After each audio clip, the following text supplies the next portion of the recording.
Something wicked comes this way. Chapter 1. Foolish Puppet. Apathetic Monster, Harry Potter. Harry Potter, the hero of the wizarding world. Or, so they said. But Harry didn't see himself that way. He thought of himself as a fool.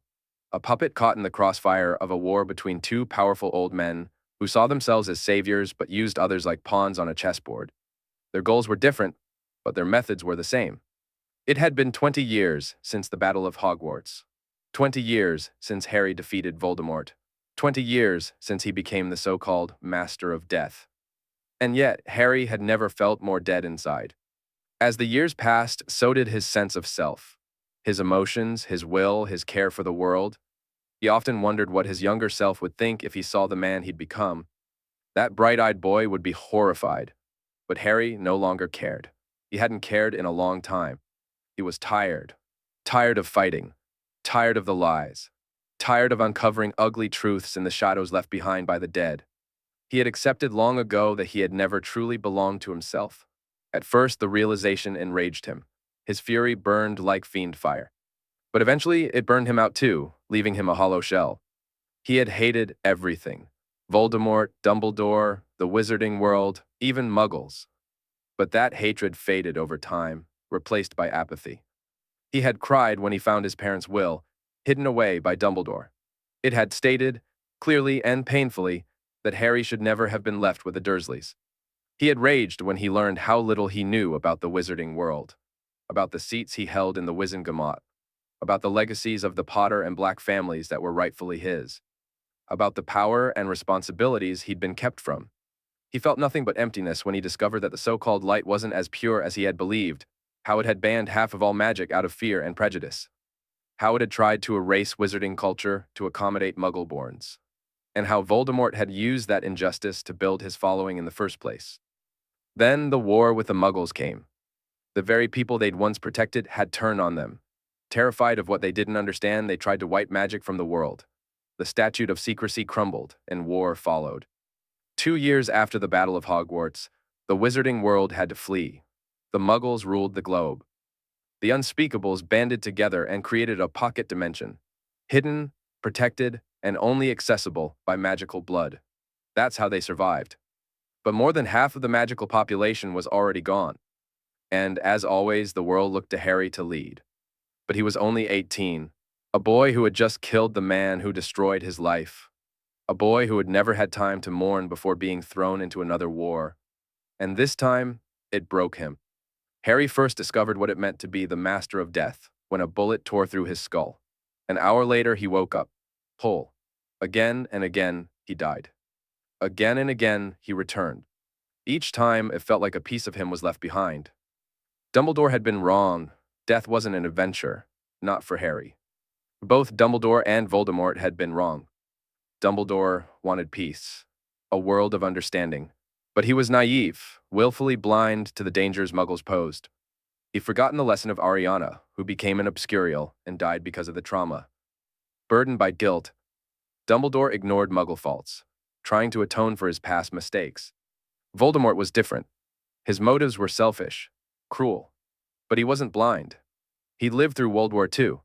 He knew what Muggles were capable of. But he grew drunk on power, believing himself untouchable. His ambition to dominate the Muggles only brought destruction sooner. Both men died before they could witness the consequences of their actions. Harry had been angry. He had grieved. He had gone mad. Now, he was simply empty. The man once hailed as a hero now sat alone in a broken world, staring blankly at its ruins. He couldn't feel anything anymore. And so, he drifted back into memory, back to the time before Voldemort's death. Before everything collapsed, he thought of a man with obsidian eyes, sallow skin, and a permanent sneer. A man who protected him from the shadows, who hated his father but never let that hatred stop him from doing what was right. A man who had loved Lily Potter so deeply that seeing her eyes in Harry's face broke him again and again. Severus Snape. Snape had never been good, but he hadn't been evil either. He lived in the gray, and Harry thought he might have been the only one who ever wanted Harry to grow up to live. It was a pitiful notion, that the man who hated him so fiercely might have been the only one who cared enough to want him free of war. As Harry drifted off in his chair, scenes of Snape, bitter, loyal, tormented, played through his mind like a river's current. He closed his dull green eyes, eyes colored by the killing curse, and wondered, maybe, just maybe, if he could meet Snape again, he might find a reason to keep going. When Harry opened his eyes again, the world had changed. The room around him was dusty, with cobwebs in the corners and worn-out furniture. Rows of small, battered beds stretched across the floor, each with a thin, dirty blanket. Cold air slipped through a cracked window. Harry looked down. His hands were small, too small to be an adult's. Confused, he glanced around. Other children, thin, silent, were curled in their beds, trying to stay warm. Panic rose in Harry's chest. What was happening? He tried to stand and nearly fell, his small legs shaky beneath him. He stumbled across the room toward a cracked mirror hanging crookedly on the wall. His reflection stared back at him. A child. Wild, dark hair. His mother's eyes. He blinked. The image stayed. Chapter 2. Another World.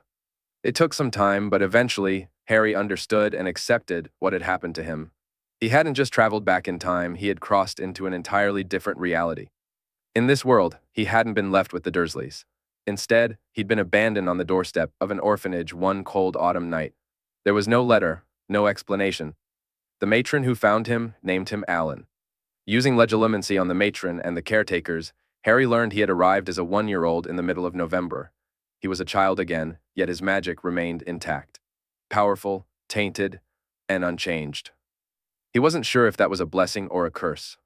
Still, it made things easier. The orphanage itself was underfunded and overcrowded. The staff did their best, but the older kids were expected to care for the younger ones. Despite its poverty, the place was far from the worst in Surrey. The matrons were kind, and no child went completely hungry. Bullying wasn't tolerated, and everyone did what they could for each other. It stunned Harry, how even in an impoverished orphanage, he was treated better than he ever had been at Privet Drive. At least here, everyone suffered together. They understood each other. At the Dursleys, he had been nothing more than a parasite, tolerated, never loved.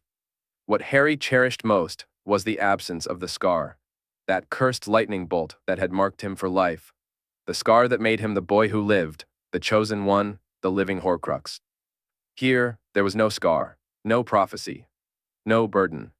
Here, he was simply Alan of the Sunflower Orphanage. For the first time in years, Harry smiled. Still, he wondered what made this world different. He needed information. Information kept people alive. So one cold autumn afternoon, while the orphanage was busy, 5-year-old Harry slipped away during a park visit. Using the Elder Wand, which had followed him into this world along with the Resurrection Stone and Invisibility Cloak, he disguised himself with a magical illusion, an unremarkable adult wizard. He wondered what had become of the Deathly Hallows in this world. Diagon Alley looked exactly as it had in his youth, a beautiful, familiar sight. A stark contrast to the image burned into his memory of its ruins, littered with the corpses of witches and wizards. While chatting with Tom, the Leaky Cauldron's bartender, and flipping through the Daily Prophet, Harry found what had changed everything in this world. In this world, the boy who lived wasn't him. It was Neville Longbottom. He remembered Neville, the shy, chubby boy who had grown into one of the bravest men Harry had known. On that fateful night, Voldemort hadn't gone after the Potters. He had attacked the Longbottoms instead. Their secret keeper, Dorcas Meadows, betrayed them and was later killed by Peter Pettigrew. Sirius Black, in turn, killed Pettigrew, and several Muggles. After learning what he'd done, according to Pettigrew's dying words, they had both been Death Eaters. Alice and Frank Longbottom were murdered by Voldemort, and it was baby Neville who vanquished the Dark Lord. As for James and Lily Potter, they had died that same night, fighting off the Lestranges during an attack at Longbottom Manor. They managed to kill all 3 Death Eaters before falling themselves. The next morning, Sirius Black was sent to Azkaban. Neville was hailed as the boy who lived and raised by his grandmother, Augusta Longbottom. Harry could only assume he was once again sent to the Dursleys, but without any magical protection to keep him safe, they must have wasted no time abandoning him to the orphanage. Well, Harry thought, that's the only good thing they ever did for me. No matter the world, it seemed Harry was destined to be an orphan. But he didn't care anymore. He'd long since grown numb to anything related to his parents. So he accepted his new reality. Staying in the orphanage made the most sense. He was still 5 years old and couldn't access his vaults. He didn't know if Pettigrew was hiding as a pet rat at the burrow in this world. And even if he was, Harry had no energy to fight that battle again. Getting Sirius a trial? That would require more than he had to give. Realistically, he was just a 5-year-old orphan. The Ministry wouldn't listen to him. They hadn't even given Sirius a trial the first time. Chances were, they knew he might be innocent, but why would they care? They had someone to blame and throw into Azkaban. That was all that mattered. Reopening the case would make the Ministry look incompetent, and Harry had no one to back him, no allies, no safety net. And he would rather cut his own throat than go anywhere near Dumbledore. Merlin only knew what wild scheme that old man would come up with, if he even suspected who Harry truly was. Staying quiet, staying hidden, was for the best. People might call him heartless for letting Sirius rot in prison for a few more years. But Harry didn't care. He was tired, and Sirius had survived once. He would survive again. As Harry sat in a small cafe, reading the Prophet, he caught sight of something, or rather someone, outside the window. Billowing black robes, a figure tall and lean. His breath caught Severus Snape. Harry blinked, and the man was gone. But in those fleeting seconds, Harry felt more alive than he had in years. Chapter 3. Mercy to All Mortals. When Harry returned to the orphanage, he began making plans for the years ahead. Before Hogwarts. Before everything. He had 5 years to prepare. Even if he wasn't the one destined to kill Voldemort in this world, he still intended to help. He wanted to make sure the bastard stayed dead. That meant one thing: hunting Horcruxes. Again. But this time, he wouldn't go in blind. There were likely 6 Horcruxes still intact. Nagini hadn't been turned into one yet. That left the diary, the locket, the ring, the cup, the diadem. And if fate was still as cruel as ever, Neville himself. The diary was with Lucius Malfoy, and it would be difficult to retrieve for now. The locket was hidden by Creature. Harry might not yet be the legal lord of the House of Black, but magic recognized him as such. That meant he could summon Creature, give him orders, perhaps even obliviate the elf afterward, and implant false memories of destroying the locket, fulfilling Regulus's last wish. The ring was in the Gaunt Shack. He could apparate there and destroy it. And maybe, while he was at it, he could find out whether the Hallows existed in this world, or if reality had shifted to reflect his title. The cup would be more difficult. It was locked away in Gringotts. The diadem could wait until he was at Hogwarts. And Neville, well, Harry knew how to handle that. If he cast Avada Kedavra at the boy, the spell wouldn't kill Neville. It would simply destroy the fragment of Voldemort's soul inside him, choosing the weaker, smaller soul over the stronger, living one. So, before he even set foot in Hogwarts, he could eliminate both the ring and the locket. In his first year, he could find the diadem and free Neville. Piece by piece, he could dismantle the dark legacy. It would be hard, and the darker part of his mind, the part that whispered cruelly in quiet moments, urged him to let it go. Let the world burn. He'd already played his part. Why suffer again? He deserved peace, didn't he? He might have given in to that voice, might have walked away from it all, if not for him. Those obsidian eyes, the ones that saw everything, except him. Harry didn't know if Snape would ever be grateful, if he'd even notice. He would never know the truth. But that was fine. This time, Harry would be the one protecting him. He didn't know why his obsession fixated on Snape of all people, but it did. He had this aching need to see him, to understand him, to keep him safe.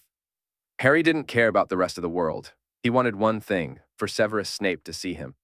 Not James Potter's son. Not the boy who lived. Not the chosen one. Just Harry. So what did Snape admire? He loved Lily. That much was obvious. To Snape, Lily had been kind and gentle, but fierce when provoked. Brilliant, brave, protective. Her temper burned as bright as her hair. Harry could do that. He didn't really know who he was. Anyway, he'd never had the chance to find out.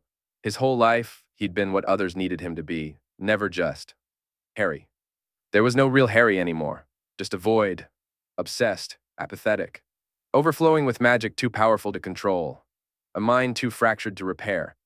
But he could be kind, he'd seen it done. He could be fierce. He had destroyed more enemies than he could count, sometimes so thoroughly that not even ashes remained. He could be brilliant. He knew spells that saved lives, and took them, more than he wanted to remember. He was drowning in it, his own magic choking him, tearing him apart. But he couldn't die. He could be brave. He wasn't afraid of anything anymore. If he faced a boggart now, it wouldn't be a Dementor. It would be himself. So Harry could be anything, anything that would make Snape happy. He no longer bore the burden of prophecy. Snape no longer had to be a spy for him. Voldemort was not Harry's concern. But he would kill him anyway, gladly. Present his head on a silver platter, if Snape so wished. He could fight again. He could win, and even if he didn't, he wouldn't die. What did he have to fear? He'd already lived through hell. There was already a special place reserved for him. And may God have mercy on everyone else. Because Harry had none left to give. Whoever fights monsters should see to it that in the process he does not become a monster. And if you gaze long enough into an abyss, the abyss will gaze back into you. Friedrich Nietzsche, Chapter 4. Spectators' Worries. Minerva McGonagall was not having a good day. In fact, she hadn't been this angry in years. The last time she felt such burning fury was when she lost her beloved students to that madman. Merlin, help her. What had Albus been thinking? Leaving James and Lily's son with those muggles and never once checking up on him. And now this? She was ready to strangle that old fool with his own beard and see if his twinkling eyes would still shine afterward. Her shock and horror had been absolute when she saw that young Harry's Hogwarts letter wasn't addressed to 4 Privet Drive. No, it was sent to a bloody orphanage. She had warned Albus. She knew those muggles were no good. But he had insisted.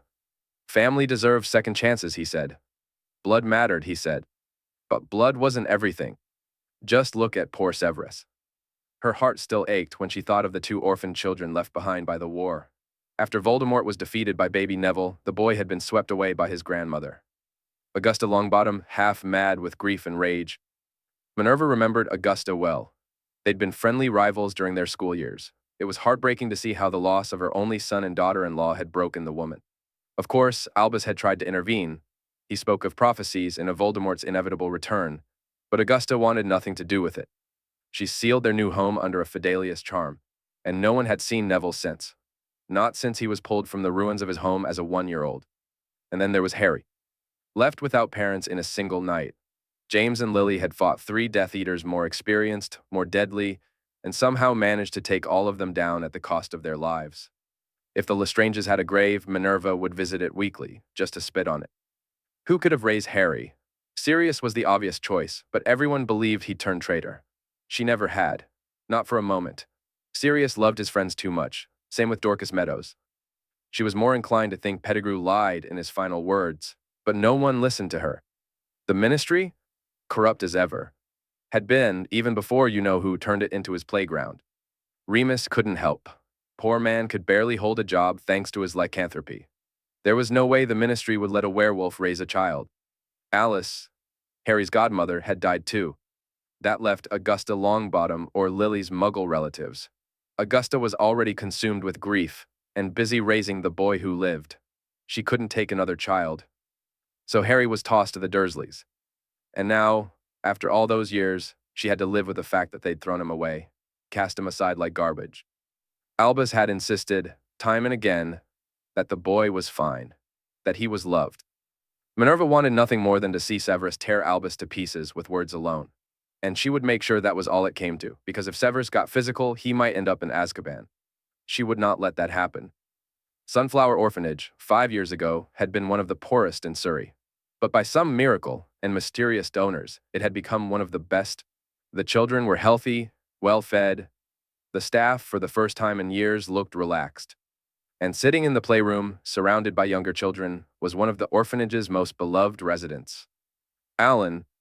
He had been found on the doorstep during a cold autumn night. For years, he was a quiet, odd little boy. Strange things always happened around him. The caretakers were wary but kind.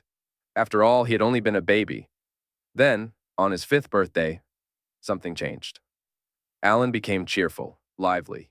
He helped with the younger children, especially in the nursery.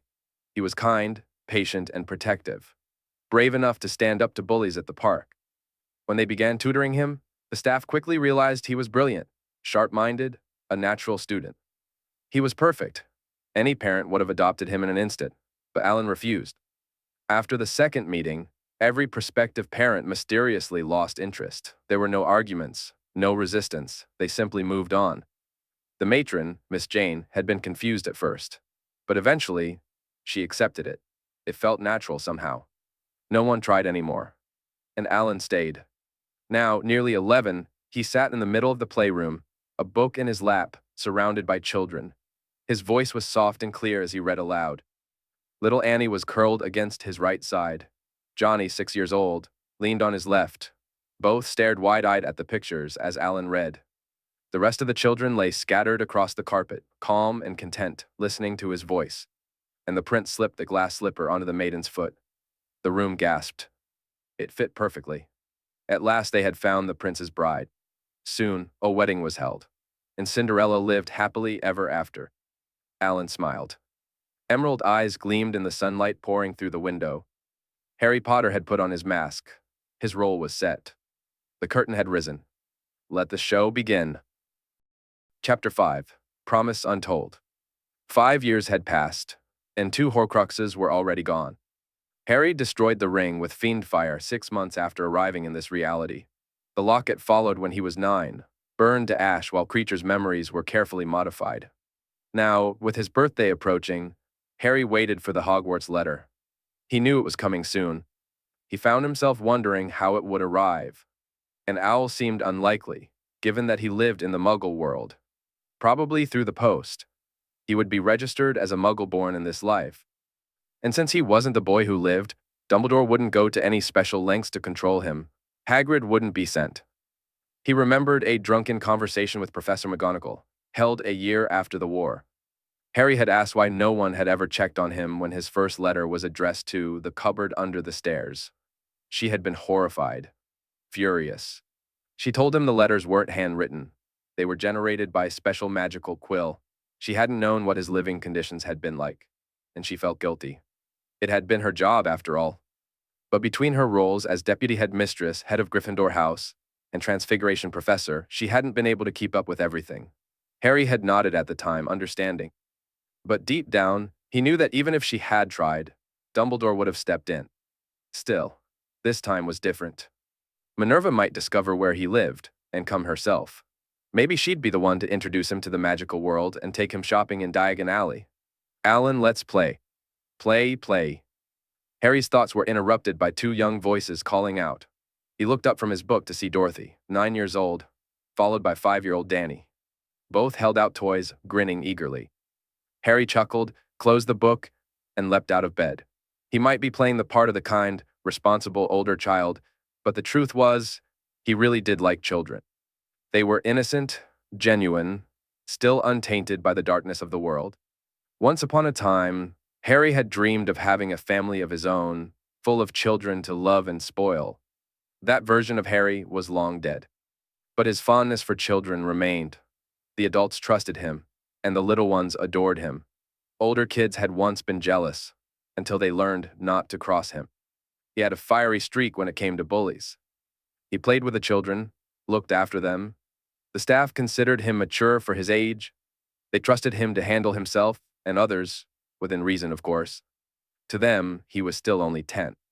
Dorothy and Danny dragged him out to the playground, where a group of girls were braiding each other's hair. He raised an eyebrow but was quickly pulled to the ground. A little girl with waist-length hair plopped down in front of him. Come on, Alan, braid Daisy's hair. Teach us a new style, please.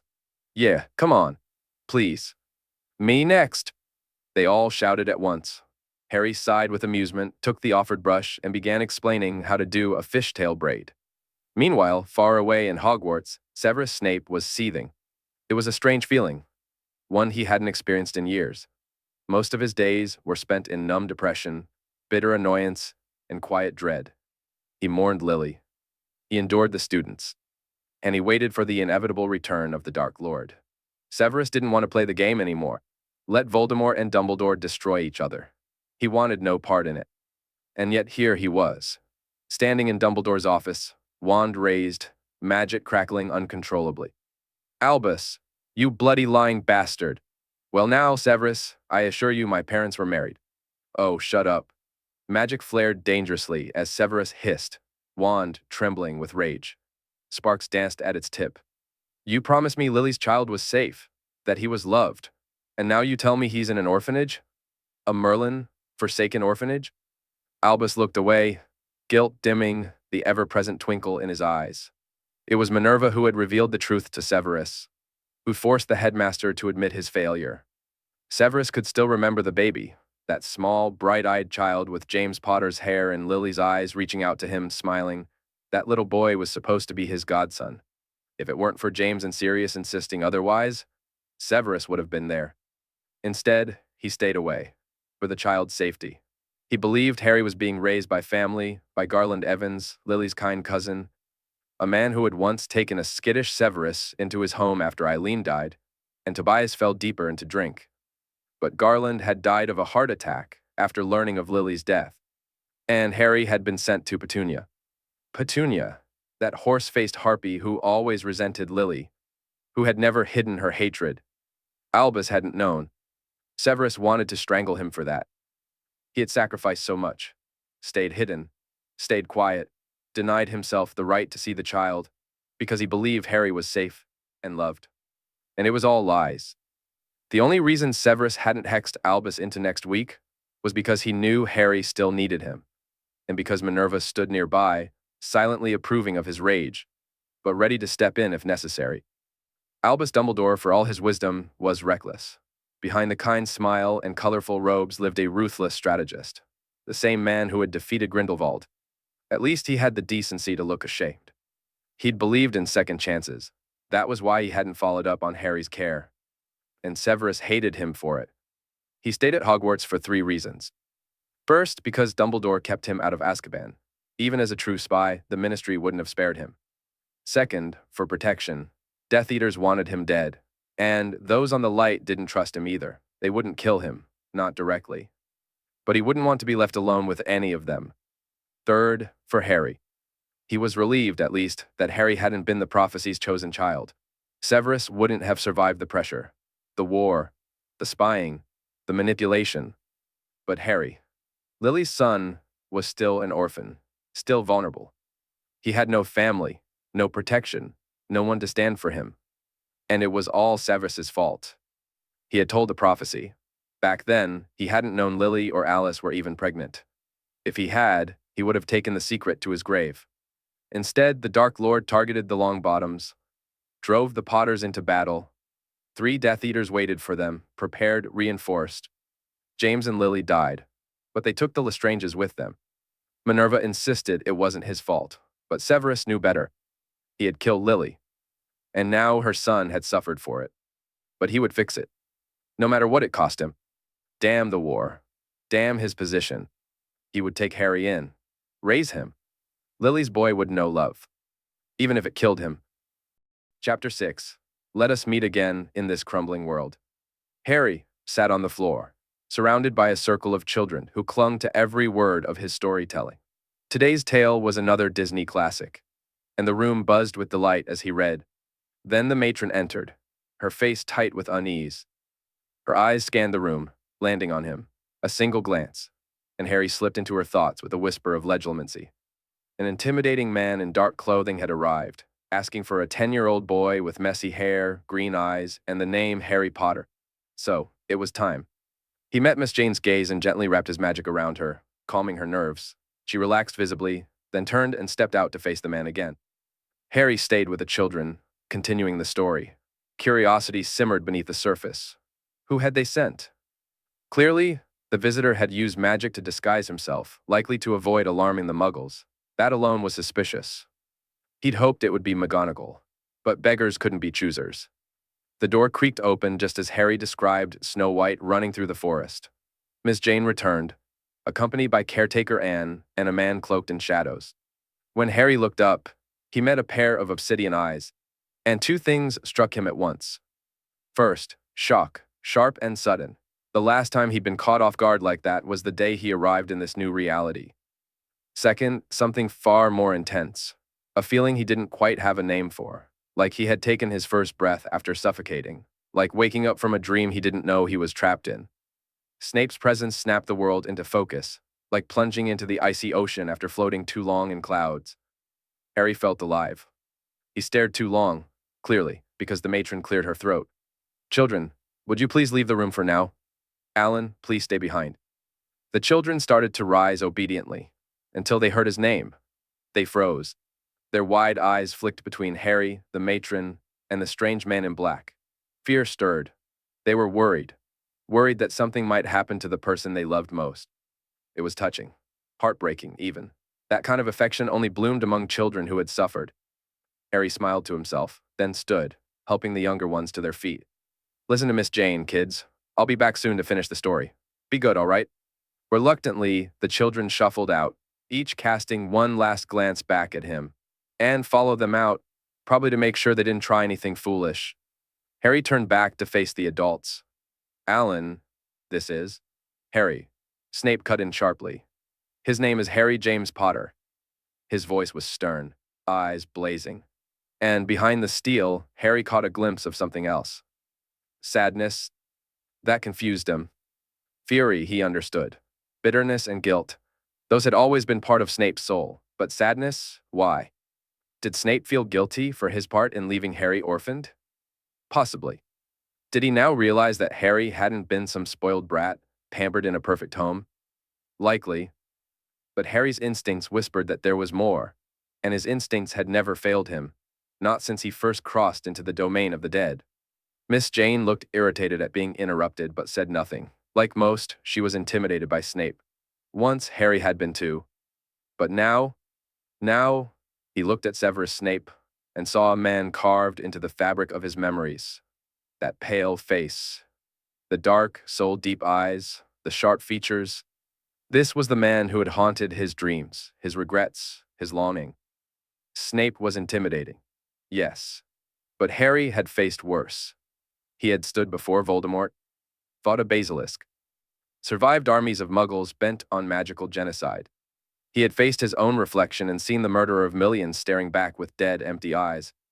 He knew no fear, because once he had been fear, so he met Snape's gaze and smiled. A soft, sincere smile laced with every ounce of quiet obsession, hidden affection, and quiet hope he carried inside. Hello, sir. I'm Alan from the Sunflower Orphanage. But if you'd rather call me Harry, that's fine too. It's nice to meet you. Severus looked at the child and felt something inside him break. So small. Even smaller than James or Lily had been at that age. Hair just as messy as Potter's, and Lily's eyes staring back at him with warmth and softness. It took everything he had not to collapse to the floor and beg for forgiveness. The boy looked fragile, but there was strength in him too. A quiet resilience that screamed of hardship survived. Severus hated it. He hated that this child had grown up without love, without magic, without the home he deserved. And yet, by some miracle, he still had Lily's kindness in his gaze. Severus didn't know what he would have done if those eyes had been bitter, if they had looked at the world with the same resentment he once carried. He wanted to scoop the boy into his arms and protect him, to shield him from the war that never truly ended, only paused. The very idea of this child being anywhere near a Death Eater made him feel sick. But he knew better. Harry would never be safe, not now, not in this life. He was needed. And all he had was Severus. And that would be enough. For Harry, he would face anything. Chapter 7. The play starts and the actor bows. Harry watched Snape's expression closely. His face remained blank, neutral, unreadable. But Harry knew better. Beneath that impassive surface, a storm brewed. What kind of storm, he wasn't sure, nor what it would mean for him. Still, he trusted Snape. Miss Jane, having recovered her composure, turned to Harry with a soft, steady voice. Dear, this man here has confirmed he's an acquaintance of your parents. He's been looking for you. He sent us records as proof. And your birth name really is Harry Potter. I know this is a lot, Alan. Take your time. We're here to guide you. She knelt in front of him to speak at eye level. Harry offered a shy smile, fidgeting like a nervous child. He wasn't sure why Snape was the one introducing him to the magical world, but he'd figure that out later. If nothing else, the man would likely take him to Diagon Alley. The idea sent a warm, thrilling shiver through him. A day with Snape in a vibrant, magic-filled world. Yes, Matron Jane, I'll try to understand. So, my name is Harry Potter? Not Alan? He looked down, voice soft, posture uncertain. the image of a confused, insecure child. It was a vital scene. This was the beginning of his second life, and it had to be flawless. No one could suspect the truth. He wasn't broken. He wasn't wrong. He was Alan of the Sunflower Orphanage. Left on the doorstep in November, just a year old. Brave, kind, and clever. The boy who refused adoption to stay and protect the younger children. Full of childlike hope. Alan, of the Sunflower Orphanage. He had told himself that story so many times, even he began to believe it. Then Snape knelt beside him. Harry looked up and locked eyes with that familiar dark gaze, and the intensity behind it stole his breath. "Yes, child," Snape said gently. "You are Harry Potter. There's much you need to know. Don't worry, I'll tell you everything. My name is Severus Snape. I'm a professor at a private boarding school in Scotland. I was your mother's friend, and I'm here to take you in. I'm sorry I'm late, Harry." The sincerity in his voice was so genuine that Harry didn't have to fake the stunned expression on his face. Take him in? Adopt him? It felt like the world had tilted. He blinked, mouth slightly open. Snape reached out and gently closed his mouth with one knuckle. "First," he said quietly, "I need to tell you something in private. Something magical. If you don't mind, Matron Jane." Harry watched as a dazed look came over her face. Snape had used a compulsion charm, illegal on magicals, but not on muggles. It wasn't something Harry minded, nor did Snape seem to care about legal lines. She left the room without complaint. Snape fetched 2 chairs, lifted Harry easily, and placed him on a child-sized one. He took a seat on a plastic caretaker's chair. Harry allowed himself to be moved like a doll without resistance, but squinted at the man nonetheless. Snape didn't do physical affection. He hated touching children. He was known for keeping his distance. Cold and sharp in the classroom, terrifying to his students. Harry had no idea why the man thought it normal to lift and carry a nearly 11-year-old like a toddler. But Snape said nothing. After a moment of thought, he pulled out his wand and silently cast a levitation charm. Toys began to float around the room, teddy bears and tiny tea sets swirling in the air. Harry gasped in delight, smiling wide. The image was surreal. Snape, all black robes and solemn expression, surrounded by floating toys. "I expect things like this have happened around you before," Snape said. "I'll explain why. Magic is real, child. You're a wizard. Your parents were too. If you have questions, don't be afraid to ask." There was a softness in his voice, gentle, cautious. Harry gave him a quiet, grateful smile. Snape's eyes widened just slightly, and his breath hitched. "Thank you, sir," Harry murmured. "Can I ask about my parents? It's just that—" He trailed off, staring down at his fidgeting fingers. A cool hand patted his back. "It's okay, child. Take your time." Harry placed both hands around Snape's, looking up at him. "What were their names? My mum and dad. How were they magical? What happened to them?" So Snape began to explain. The wizarding world. Hogwarts. The basics of magic. His parents' lives. Their bravery. Their love. Harry listened with quiet focus, eyes never leaving Snape. Snape even told him about Neville Longbottom, the boy who vanquished the Dark Lord. About the war. About the madman who started it all. Snape's voice was calm, steady, measured. But Harry noticed the effort he made to speak respectfully of James Potter. That alone was surprising. Even more surprising, Snape had visited him as a baby. Lily had chosen him to be Harry's godfather, though he never officially was. It seemed that in this reality, Snape and Lily had made peace before the end. Though Snape had still joined the Death Eaters, somehow they had reconciled. As Snape spoke, Harry slowly leaned closer. Inch by inch, he shifted until he was pressed right up against the older man. Snape didn't notice at first, but when he finally glanced down, he flinched in surprise. Harry just smiled, innocently snuggling closer. Snape sighed. "Thank you for telling me all this, Sev. Will you really take me home with you?" Snape had already told him to stop calling him Sir, and when Harry had tried Uncle Snape, the man visibly cringed. But Sev? That froze him. He turned slowly to look at Harry. Whatever he saw in the boy's face made him relent. Harry quickly learned Snape had a weakness for his smiles. A gentle look could make the man hesitate. A bright grin could earn a yes to almost anything. He also responded well to Harry being quiet, obedient, no surprise for a teacher used to chaos. And when Harry touched him, the tension always melted away. When Snape finally promised to bring him home and adopt him as his ward, Harry threw his arms around him. Predictably, Snape stiffened. But then, he relaxed, leaned into the embrace. He was touch-starved. Harry adored it. Snape wanted him, and Harry wanted Snape. And so, with children and caretakers crying behind him, Harry left the Sunflower Orphanage. Matron Jane waved through her tears as the paperwork was finalized. Harry hadn't felt this happy in years. Chapter 8. And the Wicked One did not dream of crumbling worlds. Harry arrived in Cokeworth, a gray, tired town that looked as if it hadn't seen joy in decades. Spinner's End was just as dismal. It wasn't cozy, not the kind of place anyone would call a home, but it was decent enough for Severus Snape's old life. The house held memories thick in the air, some good, mostly not. Harry couldn't understand why Severus chose to stay in his childhood home. But this house, it was his new home now. That thought made him smile. Inside, it was exactly as Harry remembered from Snape's memories in the Pensieve. The air was stale and heavy, the rooms dim and silent. The sitting room was tight and lined with bookshelves, candles casting weak light. Threadbare furniture filled the space. A hidden staircase behind the shelves led upstairs, and another door led to a storeroom stocked with elf-made wine. No visible doors, just shadows and shelves. The house felt like a cell. It reeked of long-held pain, of years spent in silence. And yet, Harry loved it. Severus paused at the doorway, frowning at the sight. Harry smiled, eyes crinkling with barely suppressed laughter.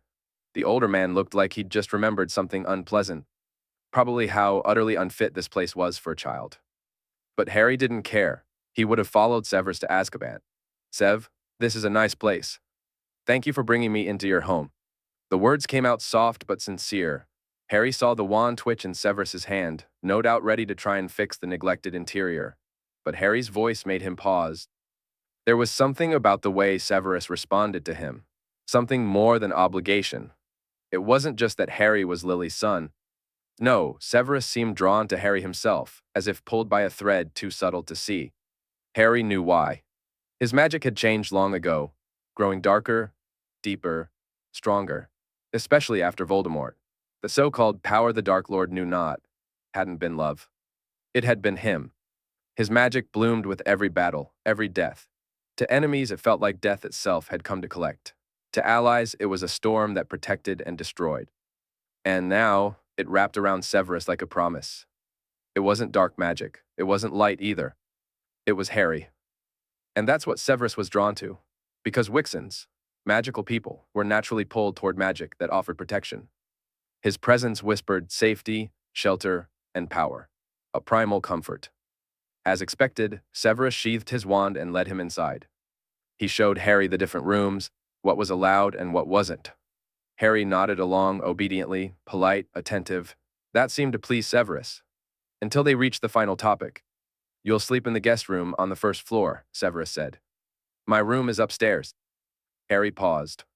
"But Sev, I don't want to sleep alone," he said, voice trembling just enough. "At the orphanage, we always slept in the same room. I don't want to be alone. Please don't send me away." He sniffled for effect. His eyes shimmered with feigned tears. It was perfectly played. But Severus was no pushover. "You're 11, Harry. It's time you learned to sleep on your own," he said. Brow raised, arms crossed. Harry knew the game. Any other child would have been shut down by now. But Severus gave him space to argue, to plead, and that meant Harry had already won. He reached out, grabbing the older man's sleeve with both hands. "Please, I could sleep in your bed. I'm small, I won't take up much space. I don't snore. I promise I'll be quiet. Please, Sev." Then he let his magic spill out, slow and subtle, like silk unraveling. It wrapped around Severus, warm and heavy, impossible to notice consciously, but impossible to resist. The man shuddered. His walls, the shields Harry could always sense around him, wavered. They bickered a little longer, but Harry had already won. His magic murmured promises of peace and comfort. To someone as emotionally drained and touch-starved as Severus, it was like a compulsion charm laced in affection. When Severus finally relented, Harry hugged him immediately, grinning against his chest as he felt the man relax into the touch. They unpacked quickly. Once everything was in place, Harry changed into pajamas and scrambled onto Severus's bed. He wrapped himself in the blanket like a cocoon, only his eyes and wild hair visible above the covers. Severus sighed, pinching the bridge of his nose. This is temporary, just until you adjust. But he climbed into bed anyway. Harry kept still, resisting the urge to cling. Severus was stiff beside him, unused to sharing a bed. The tension in his body betrayed his discomfort.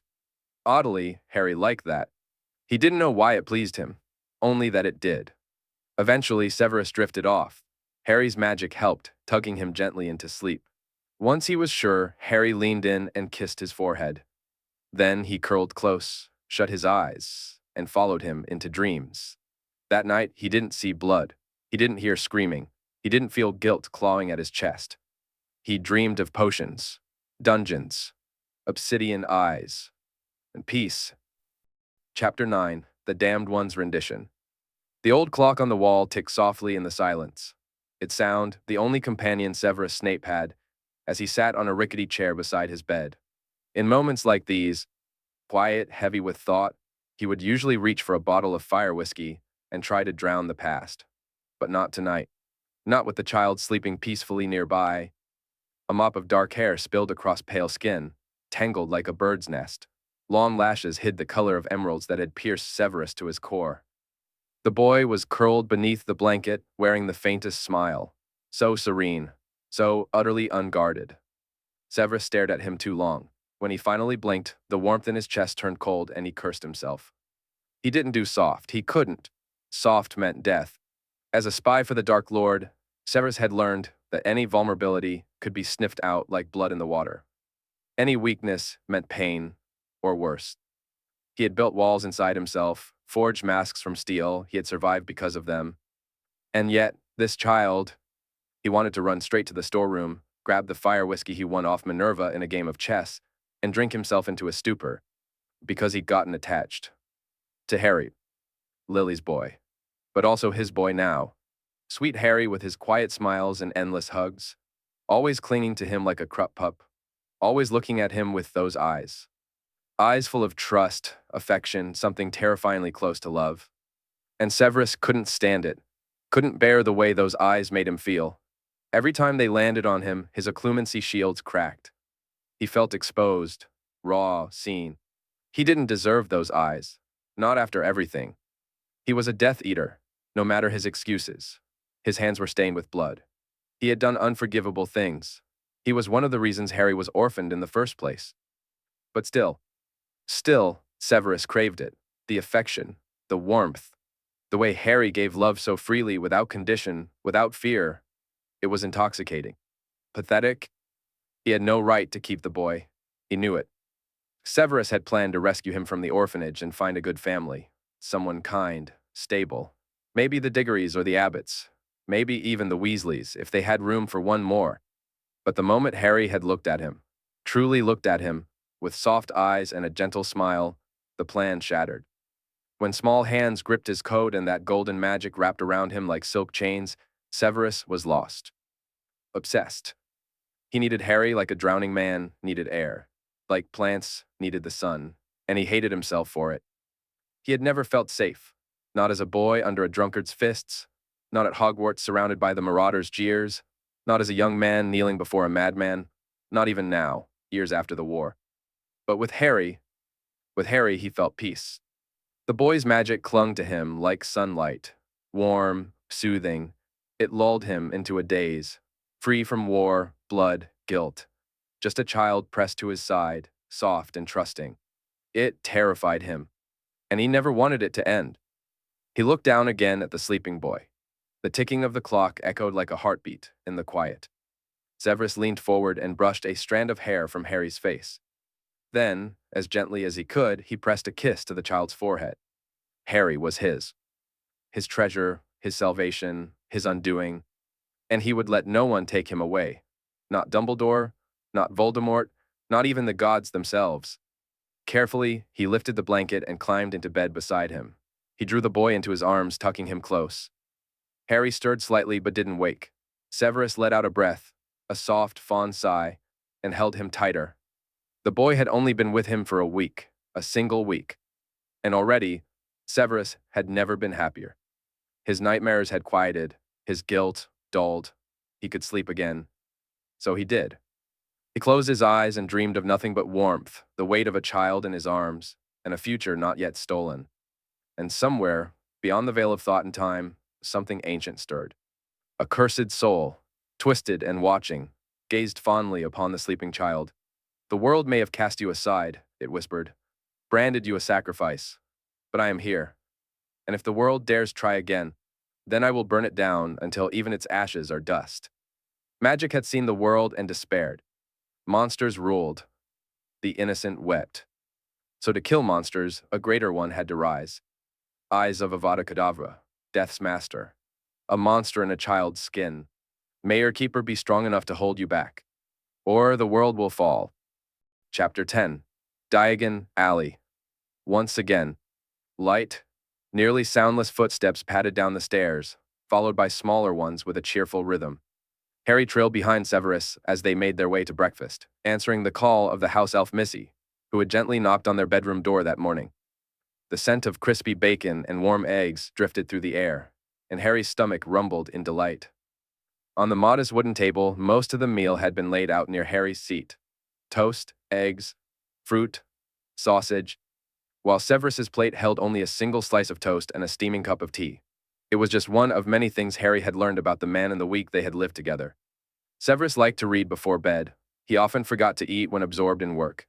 He tied his hair back when at home. He ate like a bird in the morning.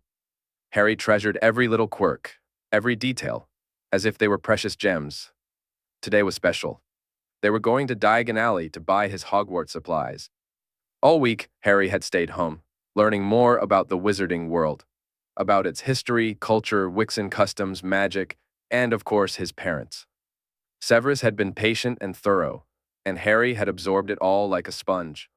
He knew more now than he ever had at 17 in his previous life. He'd been picked up from the orphanage on August 3 days after his real birthday. For years, he'd celebrated November 2 as Alan's birthday, but Severus had gently asked which date he wanted to use going forward. That small moment of care had warmed Harry's heart more than any birthday cake ever had.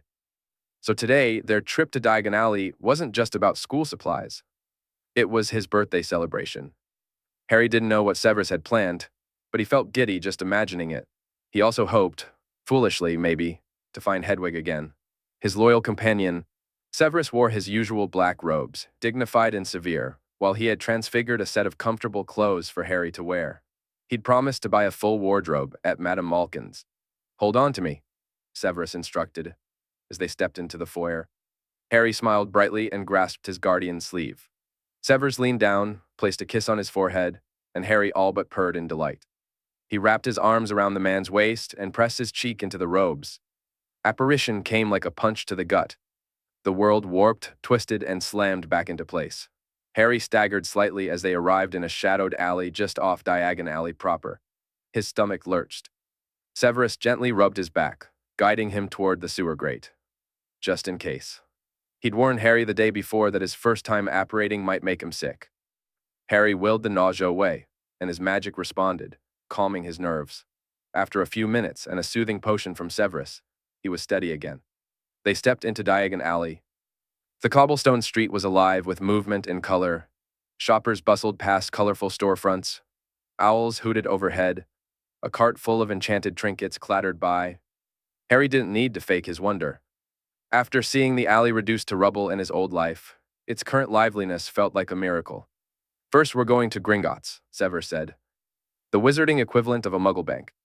He took Harry's hand and acted as his personal tour guide, pointing out various shops and challenging Harry to guess what they sold, thanks to their week of study and a lifetime of memories. Harry answered every question with ease. Severus's rare, proud smile made it all worth it. Soon, they stood before Gringotts, a towering white structure with massive bronze doors and runes etched into silver ones just beyond. Harry read the familiar warning carved into the entrance. "Enter, stranger, but take heed." It stirred memories. He hadn't returned to Gringotts after the dragon escape, and when the war with the Muggles began, the goblins locked themselves down. There had been no time for apologies. Now all he wanted was to find the Lestrange vault and destroy the cup, the soul fragment. But until he freed Sirius and reclaimed the Black Name, He had no right to Bellatrix's vault. If that failed, he'd resort to other means.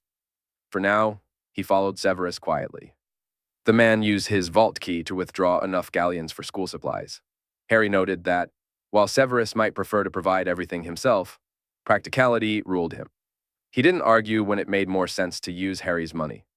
They made their way to Madame Malkin's next. The seamstress greeted Severus with polite professionalism as he explained the need for an entire wardrobe. A young witch guided Harry to a fitting room, where he climbed onto a footstool and stood still as the tape measures danced around him. It was here that he met someone he didn't expect. Cedric Diggory. Older, cheerful, and very much alive. Harry stared. The last time he'd seen that face, it had been in a graveyard, eyes blank, skin cooling under the killing curse. "Hi there, getting your uniform too?" Cedric asked warmly. "I'm Cedric Diggory, third-year Hufflepuff. Nice to meet you." Harry blinked but recovered quickly. "I'm Harry. Nice to meet you too." It was such a relief. Not to be recognized, not to be gawked at. No fame, no whispers. He pitied Neville, if Neville was the boy who lived here. But he suspected the Neville of this world was very different from the shy boy he'd once known. Raised by Augusta Longbottom? That would forge a different kind of boy entirely. "You excited for Hogwarts?" Cedric asked. "But you're nervous about your house, huh?" Harry grinned. "I think Hufflepuff's awesome. I want to be sorted there. My guardian thinks I'm Puff material too." It was true. Severus had mumbled Hufflepuff more than once under his breath. And Harry agreed. Gryffindor no longer suited him. He didn't have the drive to prove himself. Slytherin would have been ideal for staying close to Severus, but dangerous without the boy who lived fame to shield him. Ravenclaw demanded a hunger to learn he didn't share. But Hufflepuff? 3 to a dorm room, occasionally one left alone. With a little magical persuasion, he could ensure he had privacy. Privacy to sneak away and spend nights in Severus's quarters. Cedric's grin widened.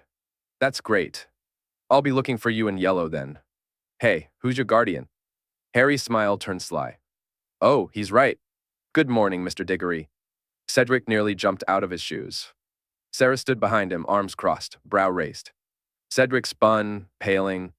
"Professor Snape? Sir? I didn't realize. What are you doing in Madame Malkin's?" Severus raised an eyebrow, unimpressed. "Why, Mr. Diggory? What business is it of yours?" Cedric stammered, clearly panicking. Harry jumped down and ran to Severus, throwing his arms around the man's waist. "Sev, are we done here? Can we go to Flourish and Blots now?" Severus didn't flinch. He was used to this by now. Cedric, however, looked like he'd just watched someone hug a dragon. "It was nice meeting you, Harry," Cedric said faintly. "You too." Harry grinned. "See you at Hogwarts." Hand in hand with Severus, Harry left the shop, leaving behind one very confused and slightly traumatized Hufflepuff. Chapter 11. Snow White Feathers. Flourish and Blots buzzed with quiet activity as Severus handed Harry a simple instruction. "Choose 5 books. No more. Because no ward of mine," Severus had warned, "will be seen running around like a wild monkey." Harry had only grinned and walked calmly toward the shelves. The smell of parchment and ink filled the air. It reminded Harry of hours spent buried in ancient grimoires, of learning curses from Slytherin's private library, potion secrets from the Black Vault, dark lore from the Peverilses. The books here were tame in comparison, but he was still happy to be surrounded by their quiet weight. He picked a few volumes, one on minor hexes, a potions primer, magical history, and 2 with whimsical illustrations that would have made little Alan smile. He handed them to Severus with a small smile, and the man nodded, inspecting each before adding them to their pile. After shrinking their bags, they headed to the apothecary. The shopkeeper greeted Severus warmly, clearly a regular, and gave Harry a curious look when he saw him clutching Severus's robes. Harry responded with a bright wave and a grin. Severus snorted, amused. He walked Harry through the shelves, pointing out different ingredients, how to tell fresh from stale, useful from useless. Harry listened attentively, absorbing every word. Eventually, they reached the most important stop of the day, Ollivander's. The wand shop looked as old and worn as ever. The gold lettering above the peeling door read, "Makers of fine wands since 382 BC. A bell chimed softly as they stepped inside. "Good afternoon," came a voice from the shadows. Garrick Ollivander emerged, eyes pale and unblinking. Harry met those eyes and tilted his head. This man could see him. Ollivander didn't just see the boy with green eyes and a scarless forehead. He saw the magic, its shape, its weight, its history. The man paled, because what he saw wasn't a child. He saw a storm cloaked in flesh. He saw the master of death, power soaked in blood, magic too heavy to name. And Harry smiled. A cold, practiced smile. The smile of someone who knew exactly what he looked like through the veil of mortal vision. He raised one finger to his lips and whispered, "Shh. Can you keep a secret, Mr. Ollivander?" He mouthed the words. The old man nodded, hand trembling. Harry smiled wider. "Give me the wand that belongs to me," he thought, and the elder wand shimmered in the air, invisible to all but Ollivander, and vanished into the back. He showed the wand maker a vision of it, nestled in a case. Ollivander recoiled. When Severus finally turned to look, he found Harry standing quietly, and Ollivander unusually silent. "I'm here to get my ward's wand," Severus said, watching him closely. Ollivander bowed, then slipped to the back and returned quickly, now wearing dragonhide gloves. He presented a wand case as if it were cursed. "Let your ward try this one," he said. Harry opened the case. Inside lay a wand 15 inches long, dark and smooth, its handle shaped from two joined spheres. Unadorned. Powerful. He took it.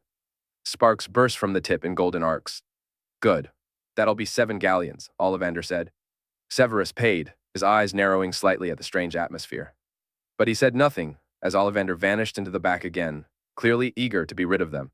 As they stepped outside, Harry tugged Severus's sleeve. "Sev, can I get a pet?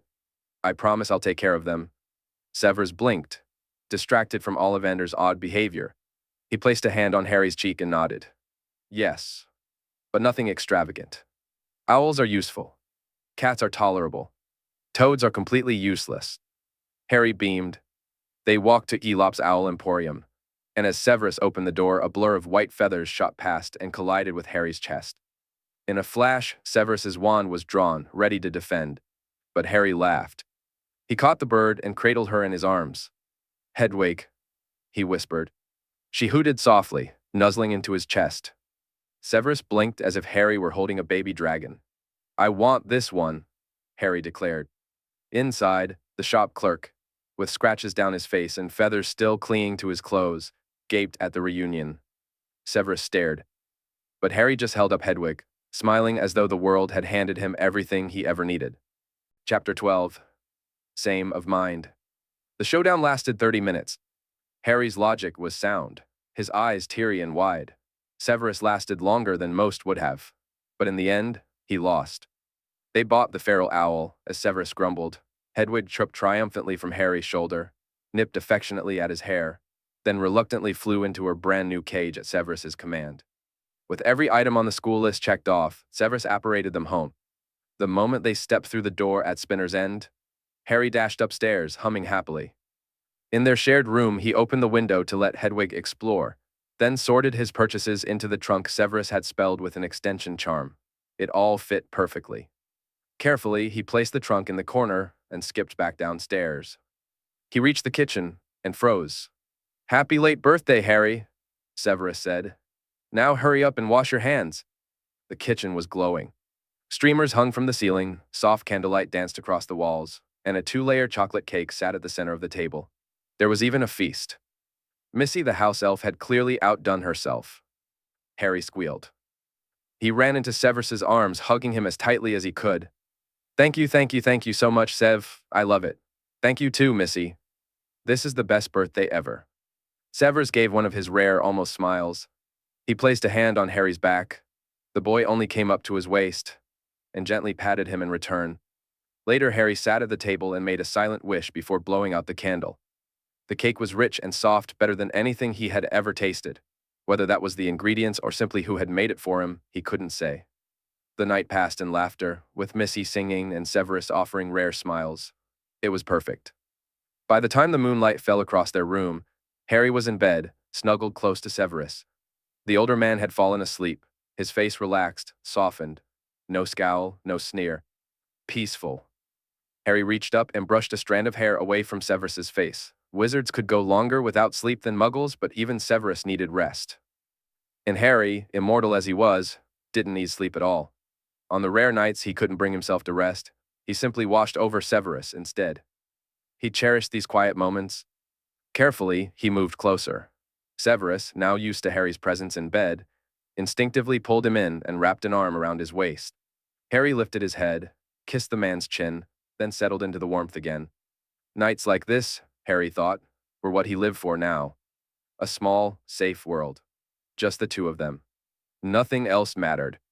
He closed his eyes and drifted into sleep. Severus woke to warmth pressed against his side.